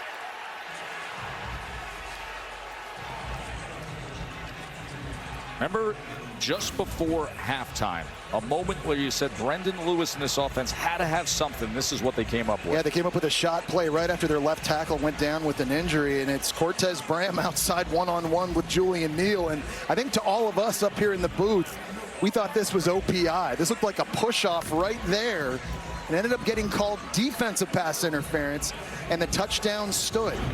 So Memphis was able to capture some momentum going into halftime, and here they are now, Joe. They're literally one score away from making this a one-possession game in a huge matchup that is going to impact their chances to reach the college football playoff. And let it be known that our rules expert Matt Austin agreed, feeling that it should have been offensive pass interference. Look at Brendan Lewis. This is what he is capable of. One of the best running quarterbacks in the country. Well, again, he's been hurting them with his legs, and it's affecting the defense. He's faking a handoff here this way, and Xavier Sorry's going to run with it, and that opens the crease for Brendan Lewis to take off. Really good with the mechanics, but again, his ability and his athleticism, even when he doesn't have the football, is affecting Arkansas on the next level. 18-yard run by Lewis. Now the quick game. The Wossier, the running back, getting into space, and he goes ahead for a first down. I don't want to overstate this, too, if you're Memphis, right? We talk about non-Power 4 teams vying to get that college football playoff spot. Memphis's schedule sets up for them and Ryan Silverfield to be that team. Beating an SEC opponent like Arkansas here today would send a very clear message to the committee. Listen, win your conference, have a nice signature win. Of course, they have, coming into today, according to the playoff predictor, the best chance of the group of 5 to make the college football playoff, just by the way the schedule sets up. The Wossier, he is met and driven back and absolutely tossed by Julian Neal. We talk about the group of 5, and at this point in the playoff predictor, who has the best chances? And you know, with Memphis, we talked about the schedule, and it's games at home against Navy, and it's against USF, who obviously we've seen already beat Boise State and already beat Florida. Of course, you get Arkansas here at home as well. Tulane's a team they're going to play at home also. Obviously, you take it one game at a time. This is a major one, though, for Memphis.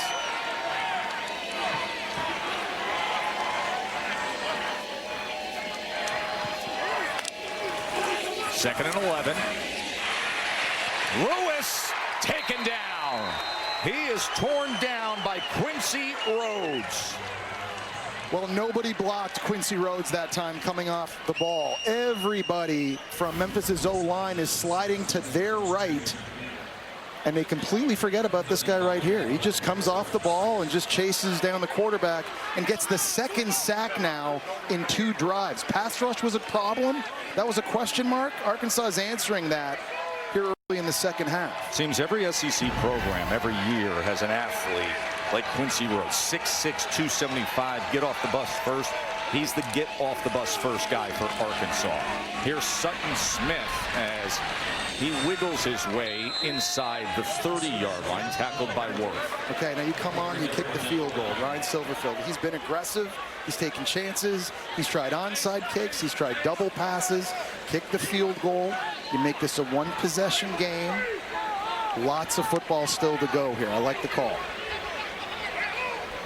Gianni Spedic already missed early in the first half. This is another long field goal for their kicker. 47-yard attempt for Spedic.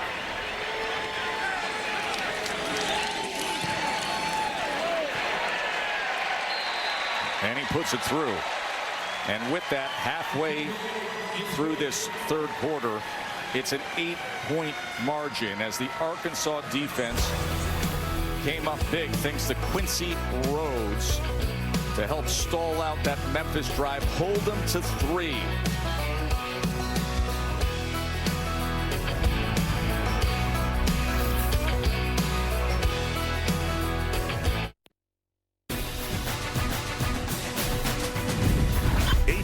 College football, presented by Starbucks, is brought to you by Ram Trucks, official sponsor of the college football playoff. Nothing stops Ram. Got a good game here in Memphis, Arkansas by 8. And of course, tonight it'll be on the new ESPN Enhanced at WrestlePalooza. And Jesse, there is Io Sky making her arrival there in Indianapolis. She takes on Stephanie Vaquer tonight for the women's world title on ESPN at 7 o'clock, WrestlePalooza. She is unbelievable high flyer. I know a lot of people think just as a pure wrestler, yes, she is the most talented female wrestler in the WWE. So you will see Io Sky in action tonight on WrestlePalooza, as here is the guy that has been wrestling with this game right here, Talon Green, in that Arkansas offense heading back out there. That's what they got to avoid, 3rd and long situations. Yep. That's the only thing that's been holding them back, and there's pressure on them on this drive, Joe. They've got to answer. They gave up a touchdown at the end of the first half. Memphis just kicked a field goal. The momentum is squarely on the side of Memphis right now, playing at home. Talon Green has to lead this offense down the field to score points.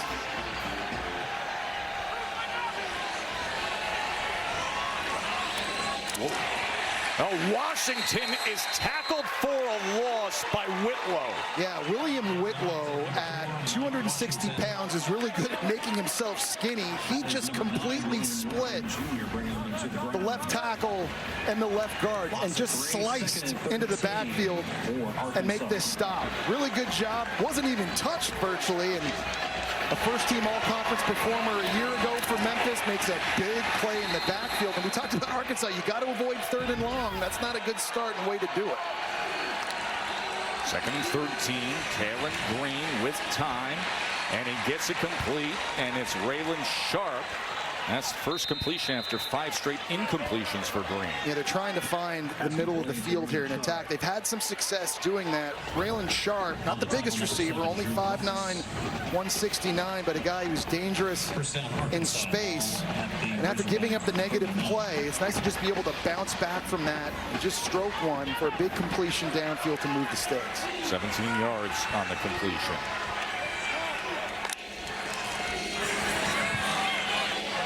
He pulls it, but Green can't find much of anything there at all. Drew Watts was just waiting on him. Yeah, and it was one of those where I don't know if Talon Green even knew whether he should hand that off or whether he shouldn't. See Green a little slow to get up at the end of this play. Take a look at this again as he's running out wide, nowhere to go. He goes down, and maybe some people who wonder in our truck right now, is that a late hit? I don't think so. I think that's pretty clean. Had a lot of guys converging on him there. Leaves him with a 2nd and 10. Green. Wow. Gets it complete, and it's Jones again. What a day for Rohan Jones. And that is another outstanding throw. This time by Green on the run. He's got to lay that over top, essentially, of 2 defenders. It's Jeremiah Jordan and another DB on the back end, Chris Bracey. Jones rolling out on the corner throw. Look at this. Just rolls it over top of 2 guys. He had an unbelievable throw early in the game deep to Omega Blake that got broken up. That one might have been better. Washington can't go anywhere. Another outstanding TFL from Drew Watts. But just to get back to Jones for a moment, he now has 102 yards receiving, 2 catches. The spectacular touchdown to start the game, and he has the touchdown run. And I'm not sure Memphis's coaching staff probably would have pointed out Rohan Jones as a key guy they had to stop in this one. You're thinking, okay, we got to slow down Green. We got to slow down Russell and Washington. Yeah, maybe Omega Blake. But you've seen the tight ends from Arkansas over and over again make plays. Second and 17. Green, they tried to set up the blocker in front for Sharp, but they couldn't connect, so leave him at third and very long. Yeah, and third down's been a problem. They have not yet converted a third down in this game. And I like the idea of getting Taylon Green out on the edge and giving him an option to either throw it or run it. It's been in these situations that Memphis has dialed up the pressure. Arkansas hasn't been able to sort it out up front, and there's been some confusion. I think if you get Green on the perimeter, you let that athleticism take over. Haven't converted a third down today. 0 for 4. Third down and 17. Incomplete. The Memphis defense does it again. That was Chris Bracey there defensively against Platt. Aggressive play calling. Cover 0. You're bringing 7 guys. One more that Arkansas can block, so Taylon Green has got to get it out of his hands. And Chris Bracey, who got benched in the game earlier against Georgia State this season, makes a big pass breakup to Platt, now forcing a field goal attempt. That brings on Scott Starzik, who was the #1 ranked kicker coming out of high school against Ole Miss. He missed 2 field goals, and they lost by 6. This a 46-yard attempt. Great lift and rotation as he puts it right on through, and it's back to an 11-point lead for Arkansas. And that's the answer Arkansas's offense needed. They needed to be able to go down the field, get some points, some big plays on offense, gives them a bit of padding here in Memphis.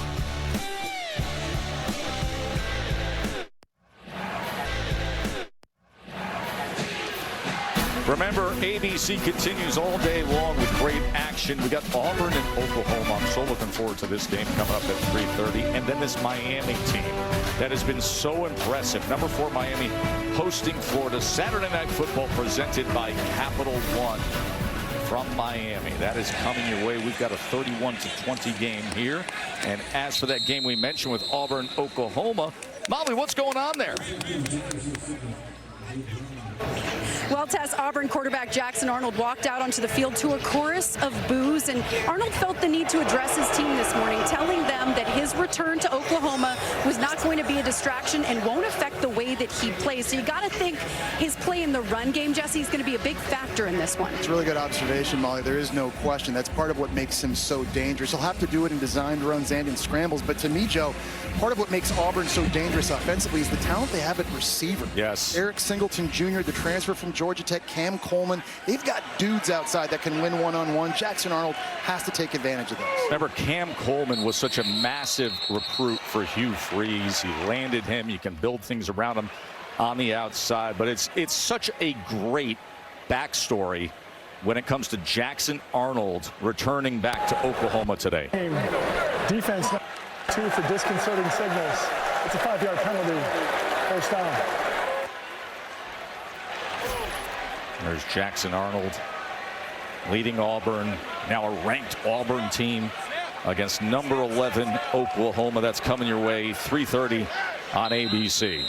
Just can't imagine the emotion and everything he's going to have to juggle in that game, going back to Norman against his old head coach, Brent Venable. Yeah, you see the struggles he had with his QBR while he was a Sooner, and now he's lighting it up as an Auburn Tiger. And this is Bussey downfield, and Bussey nearly busting loose. And there was a big chunk play for Memphis. And there was a coverage bust on the back end that time for Arkansas. Nobody in the middle of the field handling Bussey.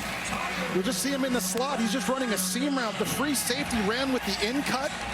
And that's the best play they've had throwing the football, and very lucky with the shoestring tackle, preventing a touchdown. Lewis, he's got blockers in front as he runs.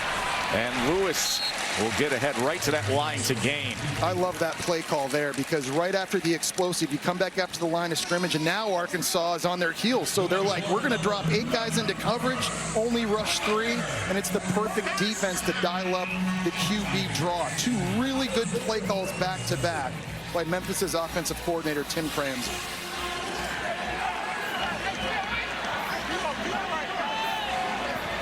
A 40-yard pass moments ago, the longest play of the game for Memphis.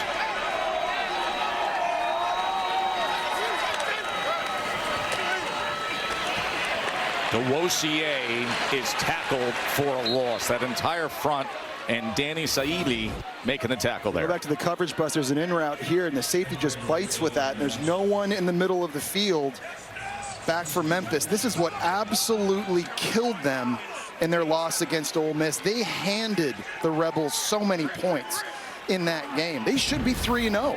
But in the back end, they were supposed to simplify things, get the calls in sooner.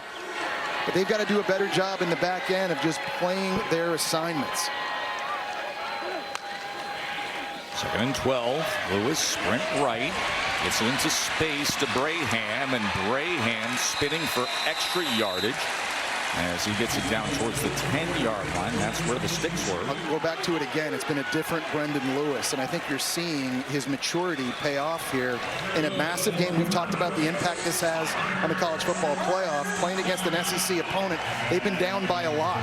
Brendan Lewis has missed some throws earlier in the game, but he never got in the tank. He's just kept battling. He's kept competing. He's shown his poise and his playmaking ability.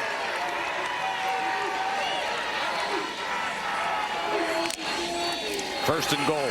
Quarterback run. Lewis right into the end zone. Brendan Lewis with the touchdown run.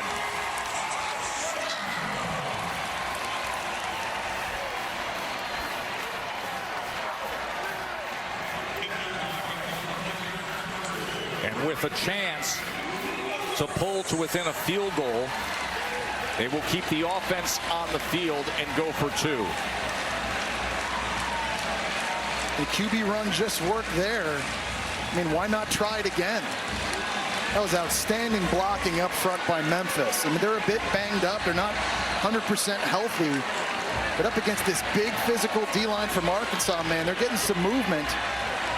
I think if I'm Tim Cramsey here, I'm not opposed to letting number 2 at quarterback run this one again. Go for Dose is brought to you by Dos Equis, the 2-point attempt for Memphis to try to make it a 3-point game. Lewis to the end zone, incomplete. That was batted away by Julian Neal, as Graham was the intended target. Well, it's just picture perfect by the right side of Memphis's offensive line on that last QB run. He bashed him with the QB draw earlier. This time, you're getting 2 slam downs here, and then you get the kick out block to the outside. Just great angles by Memphis in the running game. And Lewis just following Frank Peasant, 205-pound tailback. Kind of had a feeling coming into this one. Obviously, Memphis wanted to run the football, but Brendan Lewis was going to have to carry it a lot himself. And he's a big physical guy. There was the 2-point attempt knocked away by Julian Neal. But for Lewis, like throughout his career, he's carried the ball 18 times in a game, a couple of times. He can take it on. He's only 210 pounds. I get it. He's not the biggest in the country. But in a game like this, I think it just becomes whatever it takes, right? That already is 12th carry in the game.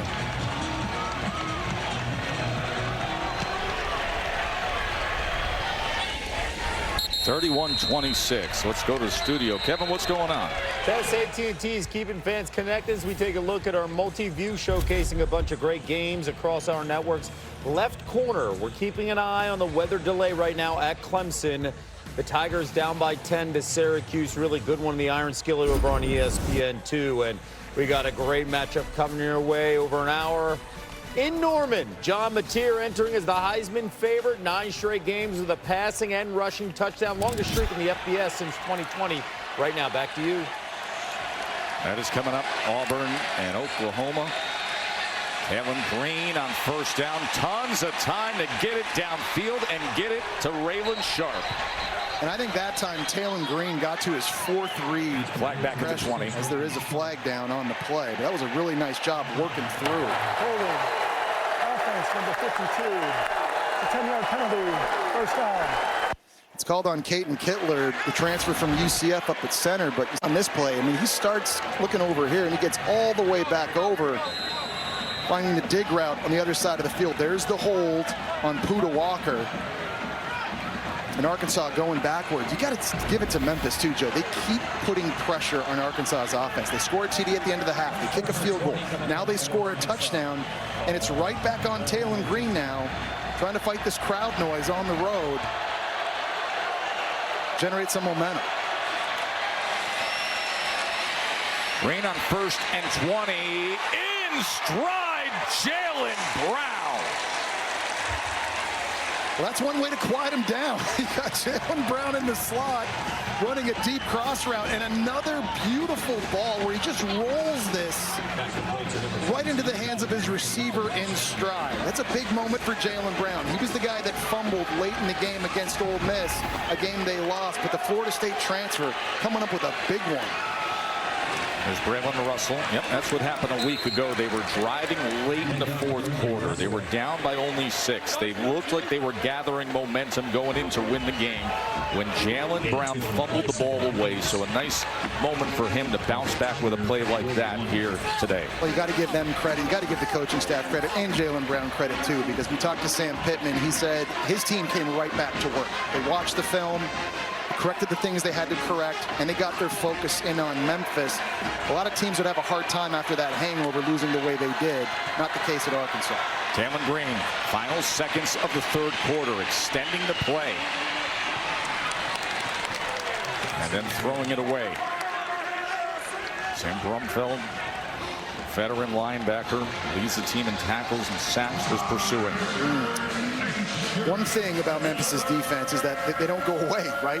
They just don't quit. And they may not be the biggest and they may not be the most talented, but these guys play extremely hard for Jordan Hankins. And if you had told them, hey, the end of the 3rd quarter, this thing's a 5-point game, and you're just battling, they would take it heading into the 4th. Jordan Hankins, a defensive coordinator, whose defense has been great on 3rd down. Arkansas's 0 for 5 on 3rd down. Now facing a 3rd and 8, last play of the 3rd quarter. Green drives the ball and gets it complete to Blake.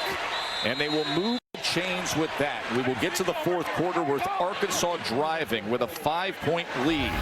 The American Conference on ABC, presented by Starbucks, returns after this message and a word from our ABC stations. Welcome back to Memphis. I'm on the sidelines with Ryan Silverfield. Coach, what do you need to see from your defense here to keep this a one-possession game? We got to get a stop. Clearly, we're giving up too many explosives. We're having some good negative plays against them in TFLs, but now we got to go out there and can't give up another explosive. Thank you. Thank you. Remember, 2019, Memphis makes it to the Cotton Bowl. Mike Norvell goes to Florida State, and Ryan Silverfield promoted from within. And all they've done is won and won more and win again. And right now they got a 5-point game against a very good SEC offense opposite them to start this 4th quarter. Talon Green. Incomplete, but nearly intercepted as Kamari Wilson was closing in on it. That's a play Kamari Wilson has to make. That time Green was staring down Omega Blake on the over route all the way. He just cut in front of it. Oh.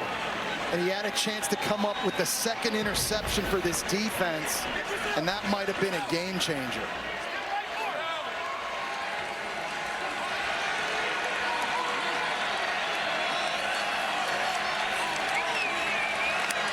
Second and 10. Green may have been just a little bit of confusion with Braylon Russell, the big running back there. Yeah, it looked like there was, and it now sets up another 3rd down. This has been the problem area for Arkansas, and I think if you're Memphis, you know, you're dialing up pressure somewhere. Can Arkansas's O-line, can they find a way to pick it up? You're going to see all the slants and all the movements up front. They've got to be communicating and give Talon Green an opportunity. Remember, Arkansas was number 2 in the country on 3rd down conversion, but today just 1 of 6. 3rd and 6 for the Hogs. Talon Green, it's intercepted! It is intercepted, and it's Kamari Wilson who does it! Kamari Wilson, Joe, the guy who just dropped the interception, makes the big one this time. And I don't know how Talon Green didn't see him. It's as if he was staring right at him the entire way. He's trying to go to Omega Blake on a little curl route. And it's Kamari Wilson who's just able to step in front of it and make the big play. We've seen some very questionable decisions from Talon Green throughout this game, and that is a critical turnover in the red zone. The transfer from Arizona State for Coach Silverfield's defense comes up huge, and now this team that the playoff predictor gives the best percentage to make the college football playoff this season, has the ball, trailing Arkansas by 5 in the fourth quarter as Brendan Lewis scoots out of bounds, pursued by Cam Ball. All right, so to go back to what's working now, if you're Memphis with this opportunity, run, some QB runs, you're eating the clock, you're forcing Arkansas's defense to stay on the field. You're playing the long game here, but this is exactly where Memphis wants them. And they've got all the momentum here in the second half, and a big reason why, the decision-making right now by Brendan Lewis. You see the success they've had at home against the SEC, the success they've had at home overall defending the home turf. 9 straight wins here at Simmons Bank Liberty Stadium. 2nd and 7. Lewis so good with the legs as he just took Quincy Rhodes for a ride, and it's a first down Tigers. And it's a good decision. Arkansas drops 8 into coverage. There's nowhere to go with it, so take off and get what you can. We talked about Brendan Lewis being a strong runner. Quincy Rhodes weighs 65 more pounds than he does, and he's piggybacking him forward, picking up a first down. 8-yard run, the first down for Memphis.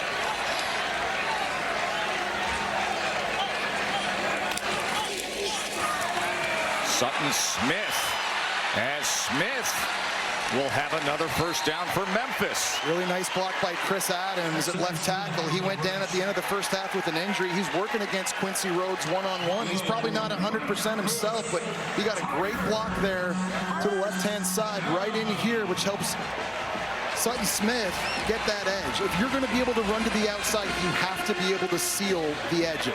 And right now, Memphis doing a good job of that in the run game. Sealing that edge by Adams. Made for an 11-yard run for Sutton Smith.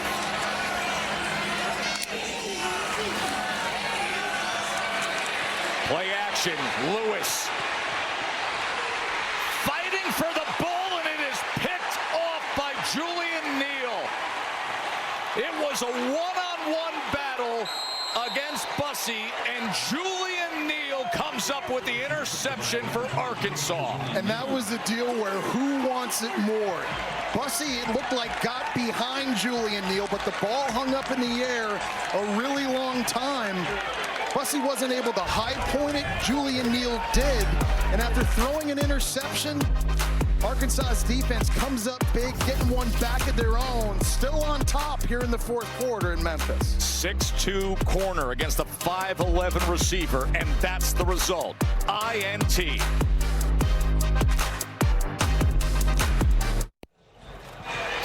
For 20 years, Allstate has celebrated every field goal and extra point made at participating universities by donating to the University Athletes Scholarship Fund, supporting all student athletes, and we thank Allstate for that. So Arkansas with the ball after the turnover. Bringing the heat is brought to you by the Sonic Smasher. Wild sequence here in the last 2 drives. First, the Talon Green interception. Kamari Wilson picking it off. And then only a few plays later, Brendan Lewis taking a shot. It's Julian Neal, the taller corner, over the receiver, snagging one himself, giving the ball back to Arkansas. So lots of drama here in the fourth quarter. Each team with a turnover in the second half. Talon Green checks down to Mike Washington. Washington able to spin and get a few extra yards. I think Arkansas has to be able to run the ball, and they haven't had the success they're accustomed to having. They've been held to under 100 yards rushing in this game. You got to give Memphis's defense tons of credit. They are a bit undersized, but they're flying around, creating chaos. And what a big moment here in a 3rd and short for them to try to make another stop and get the ball back. Mike Washington, the starting running back, only has 12 rushing yards. He is in there on 3rd and 2. Think about you see the numbers there, the type of 3rd down team they've been this year compared to today. Green pulls it. It was the right decision. And with those long strides, he gobbles up field. He does such a good job with the slow mesh in the running back, and it just fools everyone on defense thinking Washington has it. Just watch how long this ball is in the belly, pulls it out at the last second. 3 defenders run with Washington, and then Talon Green able to use his speed around the outside. He's got really good fundamentals and ball handling mechanics on these zone read meshes. And you saw Jaden Platt finding work downfield and getting the best of Cooper.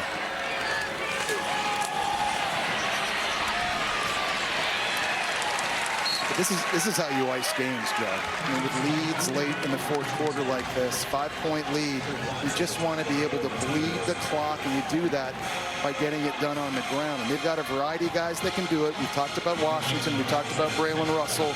Taylon Green, I think, keeping the ball a bit more often here on these final drives would serve this offense well.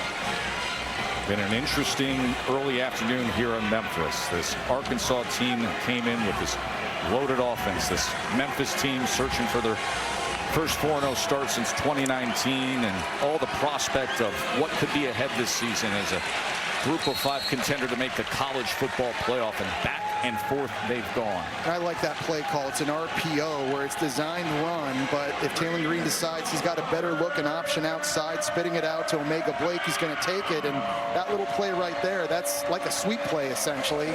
Now setting up third and very manageable.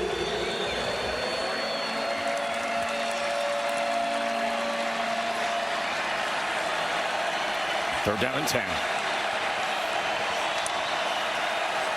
Green. Can he do it with his legs with ease and more? Look at Taylon Green. A flag is down back at the 32-yard line. We will check on that. I think it's going to be holding on Omega Blake from Arkansas. Tangled up one-on-one. It might be defensive holding because it looked like the defender was also tugging him as well.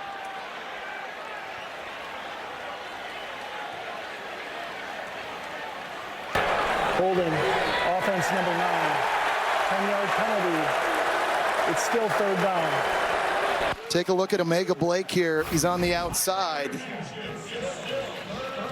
He's running a route not open. He kind of gets swarmed and bear hugged by the defender there, and then just a little tug at that last second. Defender knew it right away, and that calls back the long run by Taylon Green. So that brings the ball back to the 45-yard line. The 37 is the line to gain. Wipes out the long run. Under 9 minutes to play, just a 5-point game.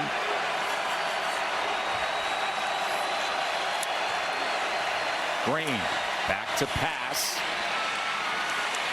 And he gets it complete for a first down to Omega Blake. Wow, and that was a very tight window there, throwing a crow route. He fit this thing in between 2 Memphis defenders over to the right-hand side. He's gotten himself in trouble throwing a couple picks early for bad decision-making, but that had conviction written all over it. Beautiful throw. So they were 2 for 2 now, Jesse, on third down on this drive. They started the game 0 for 6 on third down, and they get that third down conversion. And now Green trying to find a rhythm. He wants more, and it's incomplete as he was looking for Jalen Brown. Amarian Cooper, the transfer from Florida State, in coverage there, doing a really nice job. Cooper was highly recruited coming out of high school, Joe. The number 9 rated corner coming out here, just one-on-one on the outside, and a little bit of hand fighting. He never gets the head turned around, but ultimately this ball gets knocked away, incomplete. Amarian Cooper was part of that Florida State Seminoles defense that lost at home to Memphis. And now here he is in his first year playing for the Tigers.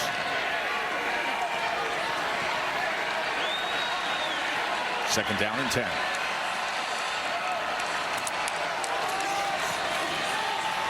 Washington cuts back inside. Instead of losing yardage, he's able to gain 2.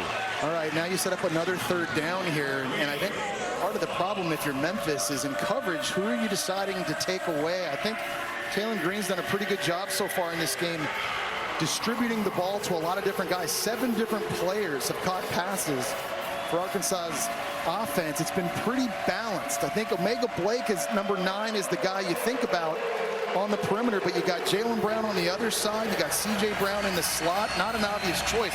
You've seen the tight ends have success catching the ball in this game as well. Crowd rallying support for their defense. Can Memphis come up with a stop on 3rd and 8? And they do! As Taylon Green goes down, Cruz Law was right on top top of them. Cruz Law. This is something you see in the National Football League from linebackers, but Cruz Law, the UNC transfer, is going to fake like he's dropping into zone coverage, and then at the last second he's blitzing. Watch him go backwards, the offensive line splits, and he gets to Taylon Green. Joe, I took the second hardest hit of my life against Ray Lewis. He did exactly that. That's like PTSD for me. Yeah, I don't even know how you're standing here speaking coherently next to me right now, just hearing that. That was not a lot of fun. So it backs them up and forces Devin Bale on to punt away. Bale will look to pin here. Sutton Smith is going to clear out, and it is inside the 10. The defense came up big. Cruz Law with the sack for the Tigers, and Memphis has the ball under 6.5 to play. Only trailing by 5 points here at home. We got drama coming your way.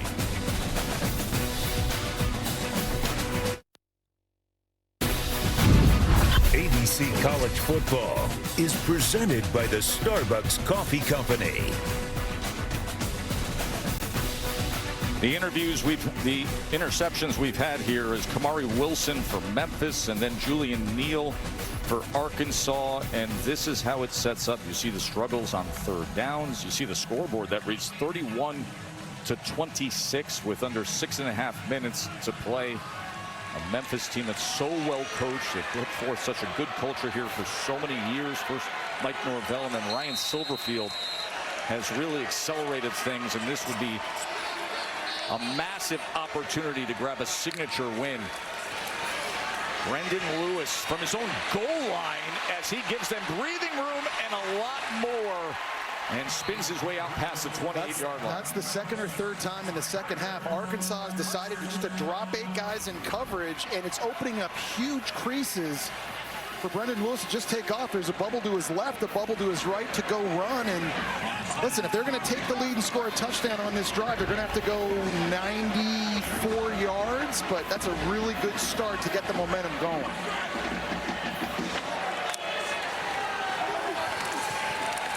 Lewis, there's pressure right up the middle. And Arkansas needs more of that. They already have 3 sacks in this game. That time Quincy Rhodes stunting in between. He's beating the center across his face. You just got to get Brandon Lewis off his mark. They haven't been able to get there enough. Sam Pittman wants more pressure, and it's hard now, Joe. We're in the 4th quarter. This defense has played a lot of snaps, and this is the hottest it's been all day by far.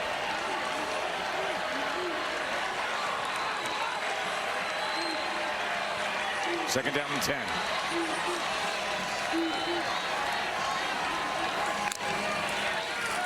They'll reverse that orbit motion. Lewis has time to think about an option, and he goes back to the right side of the field to Braham. It's a really good throw, and a nice job by Braham coming back to the football. These 2 guys linked up a ton last year at Nevada, and here they are now in Memphis. The game on the line late. Of course, Braham had the big touchdown catch at the end of the first half, but they've got a connection. They've got chemistry. And these 2 need to be on the same page on this drive. He has targeted him 8 times in this game. And now a 3rd down and 2.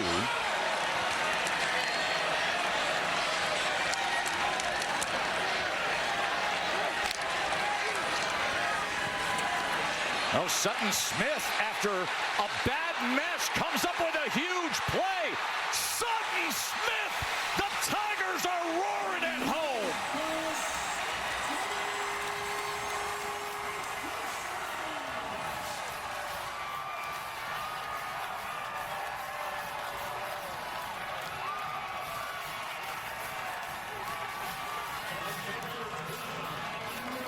And what an unbelievable individual effort by Sutton Smith. Xavier Sorey here is going to have an opportunity to make the tackle, but the 185-pound Smith just stiff arms him right in the face.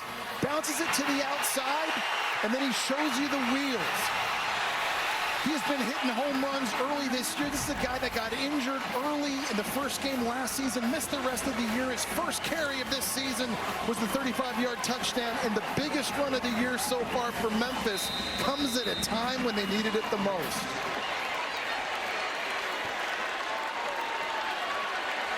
Their 5th explosive play of the game of over 20 yards. And now the 2-point attempt to try to make it a field goal margin.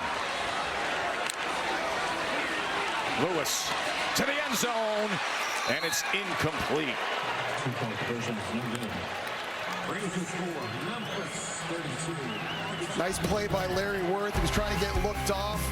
Ended up breaking it up, but it's Sutton Smith giving Memphis the 1-point lead. We've got drama. Right past you. Run fast while you have a chance. Don't speak, let them look.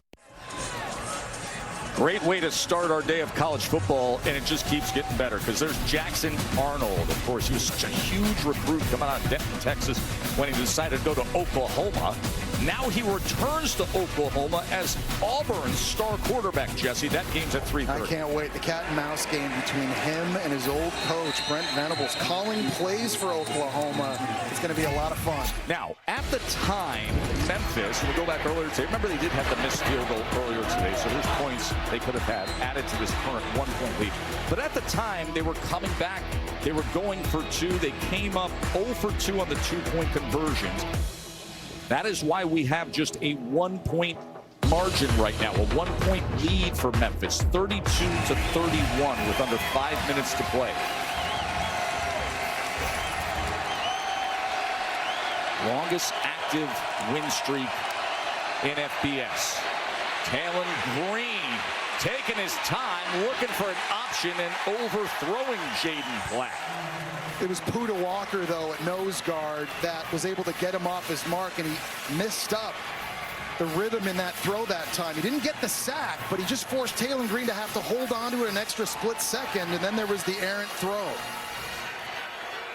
I still think Arkansas has got to find a way to run the ball, Joe. They can't just drop back every single time against this 3-3-5 defense. It does such a good job disguising their coverages and their pressures. It's been giving Talon Green in the passing game issues all day. Mike Washington with a blocker in front as Washington gets the first down for Arkansas. I like that. Get back to the run game with the big fellas, and you're pulling your right guard, and you're pulling their left guard. 55 Carmona, you see him right there. He's able to seal and open up a big crease for Washington to run through. Arkansas is not going to be in a hurry here. They're going to let the clock bleed down as far as it can go. But I think they've got to be physical. This is where you have to win in the trenches if you're going to come back and win this thing. So Kobe Branham as well getting out in front on that last run play that went for 17 yards. Green quick to the outside as he gets it to a Mego Blake.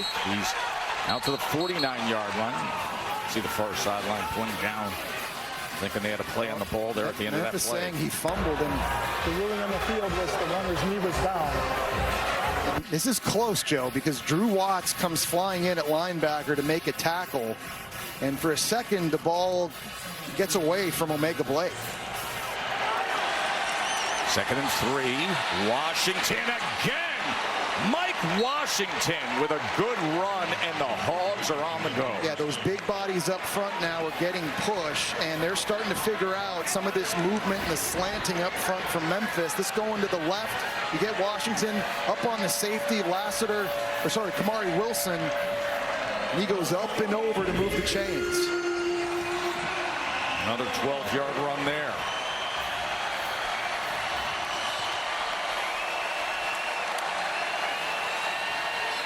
Now out of the backfield is Washington. Good decision by Talon Green. He was hot that time. Memphis bringing pressure. Kamari Wilson at safety on the blitz. Coming from this side, his answer is the running back Washington in the flat. There's just no hesitation. Get it out quick and early and just let him go work in space. Really good decision there, and having a nice answer and knowing where your answer is built in against pressure. See the concern on the home fans.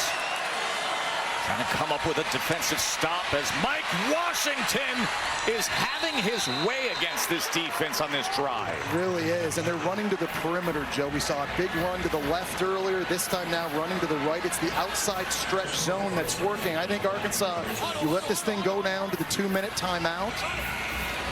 Regroup. think about the strategy here. I got to imagine that includes just running the football as long as you can. Take as many seconds off this clock as possible. Coming to the 2-minute timeout. Arkansas has put themselves in position to retake the lead. How will it all play out here in Memphis? We find out when we return.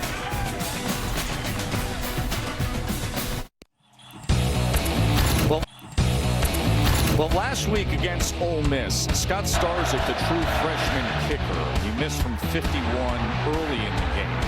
And then, end of the third quarter, he missed from 49. So he missed those 2 field goals. They lost by 6. Today, he's 1 for 1. He made a 46-yarder. He's a true freshman. Jamie Cole, who's the kicking guru, Cole's Kicking, had him as the #1 kicker in the class of 2025. He's got pure talent. Will they put him in position for the game winner here? Illegal substitution. Offense. 4 players breaking the huddle. It's a 5-yard penalty. Coming off a 2-minute timeout. How does that happen offensively coming out of a timeout? How do you send 12 guys out into the huddle? That is a massive mistake for Arkansas here. You're going to see them break the huddle. I think it was Jalen Brown, number 17. He's like, wait a minute, where am I lining? I'm not supposed to be. And he's running off the field. That's a big-time 5-yard penalty at a critical moment. Jesse, if you were them, how do you manage things? I'm running the ball to the left, and first and foremost, getting this thing centered for my kicker to give him the best opportunity.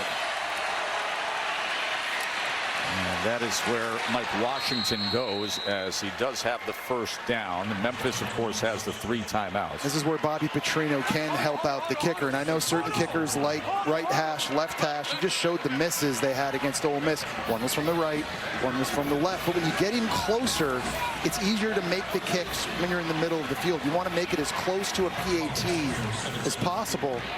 And I got to be honest, Joe, a little surprised here. Memphis not calling any timeouts.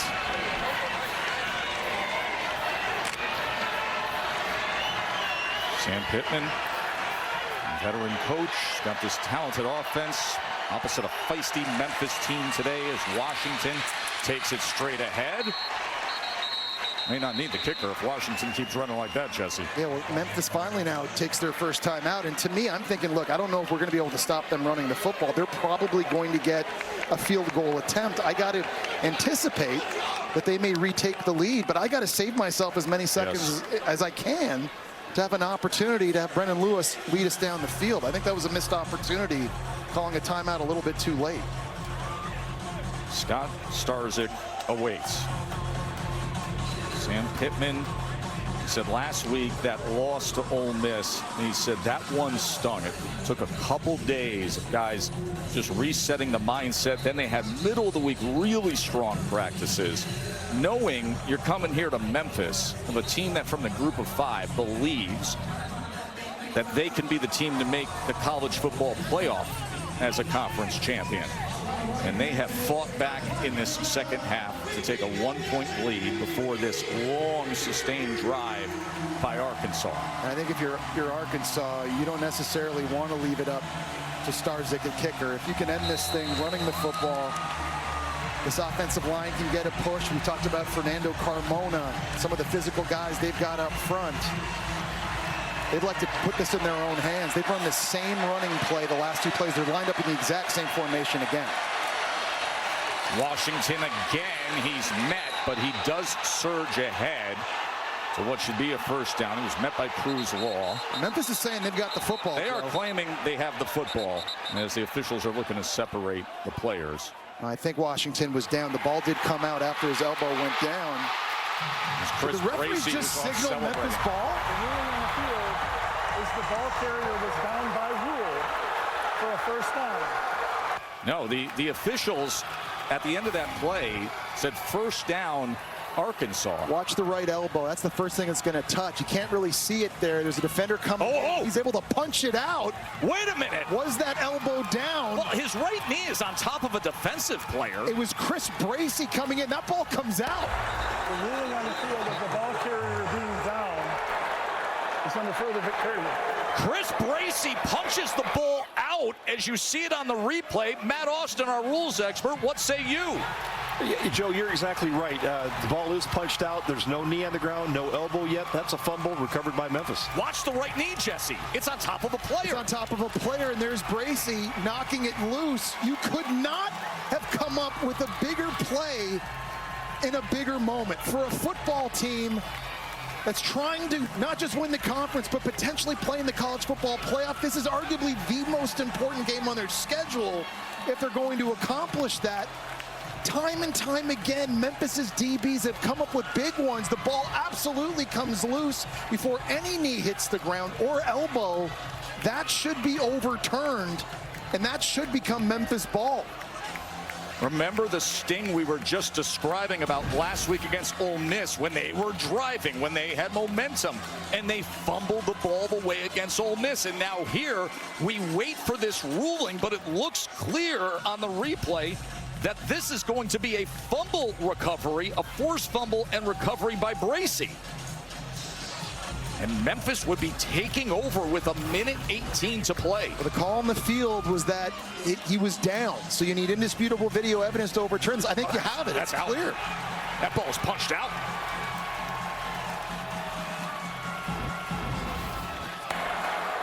After review play, the runner fumbled the ball prior to being down by rule. It was recovered by Memphis. First down, Memphis. This place is exploding.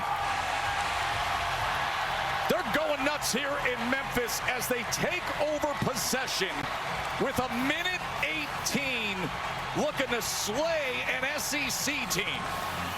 They were facing one of the most explosive offenses in the country, and sure, they've given up points, but they've now taken the ball away 3 different times. Now, Arkansas's got 3 timeouts left, so this isn't quite over yet for Memphis. There's still a little bit of work to do. But, man, they are on the doorstep of pulling off a massive win here at home. Ryan Silverfield, who loves coaching hard, keeping them accountable, and playing with passion. That defense was playing with passion right through to the end. Now, how will the offense respond with Arkansas having 3 timeouts remaining? Sutton Smith is tackled at the 5-yard line by Quincy Rhodes. Man, one thing you have to say about Ryan Silverfield's team, no matter what, they play hard. You just mentioned that, Joe. And this is a team that's obviously won a lot of games. And he's done a great job with his staff over the years. He's done a great job with the portal. They've got 70 new players on this team this year. He's been able to reload that. But these guys play hard. They're not always the most talented. They certainly don't have the best resources in all of college football here at Memphis. But when these guys show up, they play to a standard, and that's why Ryan Silverfield is going to get opportunities to get some power forward jobs after this season. Tremendous fight, tremendous backbone in this one, because there were a couple times Arkansas ripped off some big ones, and you're thinking, oh, okay, Memphis can't withstand that. Now, at some point, they got a full, but they just kept fighting, and they kept fighting. With Arkansas driving here late, they're able to create another takeaway. Now they're just seconds away, moments away, Joe, from pulling this thing off. It was 28-10 in the second quarter. Memphis had to come up big with a big touchdown. As Brendan Lewis, as he takes it ahead. Remember, now 2 timeouts remaining for Arkansas, so they will exhaust that second. And we've mentioned the sting of last week. A fumble late in the game when you're driving to win the game. This was Jalen Brown last week as Brown fumbled against Ole Miss when they felt so confident with where this was headed. And what was so frustrating, I think, was even after all the coverage busts and all the defensive penalties on 3rd and 4th down and the missed field goals, they still had an opportunity to win that game. And it's really no different today. You see Washington here on that last drive, the ball coming out. They've turned it over 3 times, and their defense has given up big ones, and still they have the talent to overcome that, but you can't make those critical errors late. Now, 3rd and 8, they got to run the ball again if you're Memphis. Force the last timeout. Force the last timeout, and then you're going to have to punt, and you're expecting Arkansas to come after this thing. No doubt. On punt. So, again, this thing isn't quite over yet. Oh, no.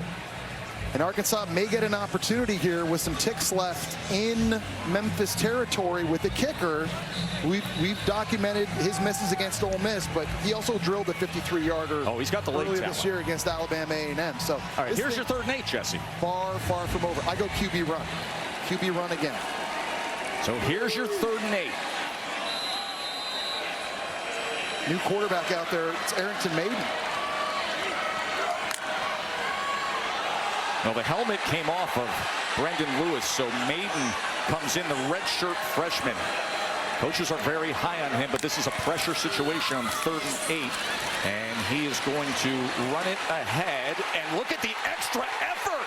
Look at this effort by Arrington Maiden, who comes into the game and comes up as big as you can. And keep in mind, that's a 390-pounder on the inside of the Arkansas defensive line. He didn't just run through him, Joe. First, Stephen Dix, a 245-pound linebacker, had a shot at him. Watch number 14 from Arkansas right there. And then he runs into the 390-pound Jaffrard and everybody else and somehow works his way through it all to move the chains, and that's ball game, Joe. Jaffrard is 6'5", 390 pounds, and the backup quarterback comes into the game on 3rd and 8 to put it away and carries defenders with him for a first down. In these situations, I don't understand why you just get in victory formation and take a knee. I think about Miami a little while back, running the ball against Georgia Tech in a similar situation. There being a random fumble. Miami lost the game. I'd love to just see the quarterback under center taking a knee, walk out of here with the W. They trailed by 18, Jesse. It was 28-10 when they came up with that 38-yard touchdown just before halftime and started rallying back the whole second half. This team has shown tremendous fight, tons of mental toughness. Ryan Silverfield here is going to take another timeout to make sure everyone's on the same page, but we talk about it. This is a team that has obviously had a lot of success, back-to-back 10-win seasons. They got a head coach in Ryan Silverfield who's a very, very hot commodity. A bunch of new faces on the field from a year ago, but they're still finding ways to get it done. They've got this schedule that lines up for them to be the non-Power 4 team reaching the college football playoff, and they took a massive step toward that, beating Arkansas here today. Remember, they have USF here at home. They have Tulane here at home on a Friday night. They have now this win a snap away, thus the best chance of the group of 5 teams to make the college football playoff. American Conference Memphis just beat the SEC's Arkansas Razorbacks. One timeout remaining. They're going to have to go back. We're going to have to clear this field of fans. Arkansas did use the timeout there. But Memphis outscoring Arkansas 15-3 in the second half of this game, Jesse. Just tremendous composure and resolve. And we talked about Brendan Lewis coming over from Nevada, the 6-year senior, and the poise and the leadership down that much in the second half. Never faltered. And now Memphis has called another timeout. It's a timeout fest late. But really impressed. Just think, 70 new players on your team, and everyone's trying to get familiar with one another, and is there trust? Well, when you play the way you did today, and you win games like you did today, I think that says a lot about what they've got in the locker room and how special this team could be this season. 37 transfers this offseason. But we talked to Coach Silverfield about it. He said, you know, I've been here for 10 years. There's a culture here. We understand how to coach them, and the type of kid that comes here understands you're going to be coached really hard. You're going to be held accountable. We have goals to reach, and that's the only way you can do it at Memphis. And that's what they have done consistently now for years. And this one matters greatly.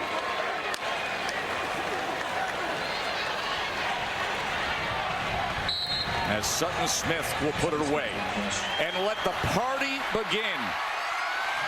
From here at Simmons Bank Liberty Stadium all the way down to Beale Street, deep into the night, they will be enjoying this one.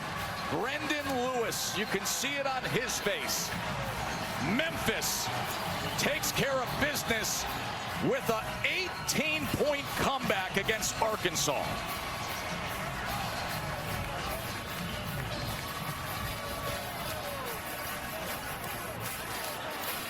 So impressive, too, how Memphis just left it out on the field and the aggressive play calling throughout. They were trying onside kicks, double reverse passes, two-point plays, and in the end, it all worked out for Ryan Silverfield. Katie's in the middle of it. Katie.